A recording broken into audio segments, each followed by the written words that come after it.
बार जब मैं उन रोमांस नॉवेल्स को स्क्रॉल करके देखता हूँ जहाँ गाय 100th डिसअपॉइंटमेंट के बाद फाइनली रिलेशनशिप छोड़ देता है तो मुझे हंसी आ जाती है। एक औरत को तुम्हें हर्ट करने के इतने चांसेस क्यों देने? एक स्मार्ट आदमी को रिलेशनशिप में कुछ भी गलत फील होते ही बिना दूसरी बार सोचे वॉक अवे कर जाना चाहिए। इसलिए जब मेरा री इनकारनेशन एक सीईओ के साथ कन्वीनियंस मैरिज वाले ट्रॉफी हस्बैंड के रूप में हुआ, मैंने डिसाइड किया कि मेरी मेन स्ट्रेटेजी ओबीडियंट और सेंसिबल रहना होगी। जब फीमेल सीईओ ने मुझे एक अनलिमिटेड ब्लैक कार्ड दिया ताकि मैं उसे और उसके फर्स्ट लव को डिस्टर्ब ना करूँ, तो मैं सीधा उनसे 10 माइल्स दूर एक मॉल गया और शॉपिंग स्प्री स्टार्ट कर दी। अगर मुझे उस औरत का दिल नहीं मिल सकता तो उसका पैसा ही क्यों न स्पेंड करूं। एक बहुत ही एलिगेंट रेस्टोरेंट के प्राइवेट रूम में क्लोए क्लार्क का फोन लगातार बज कर रहा था। उसने फोन पर ठंडी नजर डाली, फिर अपना वाइन ग्लास उठाया और आराम से एक सिप ली। लियो ने उसे देखा, उसकी आंखों में प्यार और रिस्ट्रेंट दोनों थे। क्लोए, आज तुम्हारी वेडिंग एनिवर्सरी है। अगर तुम ऐसा करोगी तो ईथन मेरे बारे में क्या सोचेगा? तुम्हें उसके सोचने की चिंता करने की जरूरत नहीं है। क्लोए का फोन फिर बज हुआ और इस बार उसने देखने के लिए उठाया। मैसेज में लिखा था, आपके अकाउंट एंडिंग 88.888 से $19,999 का नया चार्ज हुआ है। उसके तुरंत बाद दूसरा मैसेज आया, आपके अकाउंट एंडिंग 88.888 से $500,000 का नया चार्ज हुआ है। 2 साल की शादी में पहली बार मैंने उसका कार्ड यूज किया था। क्लोए की उंगली कुछ पल स्क्रीन पर रुकी, फिर उसने ठंडी सी स्नीयर की। उसकी आंखें कुछ भी रिवील नहीं कर रही थी। लियो ने अपना होठ दबाया, क्लोए शायद तुम्हें वापस जाना चाहिए। क्लोए कुछ बोल पाती उससे पहले और मैसेजेस आ गए, आपके अकाउंट एंडिंग 88.888 से $688,888 का नया चार्ज हुआ है। आपके अकाउंट एंडिंग 88.888 से $988,888 का नया चार्ज हुआ है। पहली बार मुझे बिना प्राइस टैग देखे पैसा उड़ाने का मजा आ रहा था, जैसे किंग की तरह ट्रीट किया जा रहा हो। 20 साल से ज्यादा टाइम से दबा हुआ शॉपिंग का डिजायर अब पूरी तरह रिलीज हो चुका था। Luxury watches, sports cars, custom tailored suits, मैं जितना खरीदता उतना कम लगता। मेरा मन ही नहीं भरता। क्लोए का फोन टाइम टाइम पर बस करता रहा, लेकिन उसने फिर नहीं देखा। टेबल का एटमॉस्फेयर हाउएवर धीरे धीरे बिल्कुल साइलेंट और टेंस हो गया। जब तक मील खत्म हुआ उसका फोन 18 बार बस कर चुका था। बिल पे करने के बाद ही उसने उसे देखा। जैसे ही वो फोन रखने वाली थी, जेसिका का कॉल आ गया, क्लोए तुम्हारे हस्बैंड के बारे में कुछ न्यूज है, पता नहीं तुम्हें बतानी चाहिए या नहीं। फोन के उस पार से भी क्लोए जेसिका की अम्यूजमेंट फील कर सकती थी। उसका एक्सप्रेशन ठंडा हो गया। जो बोलना है बोलो। जेसिका जोर से हंस पड़ी।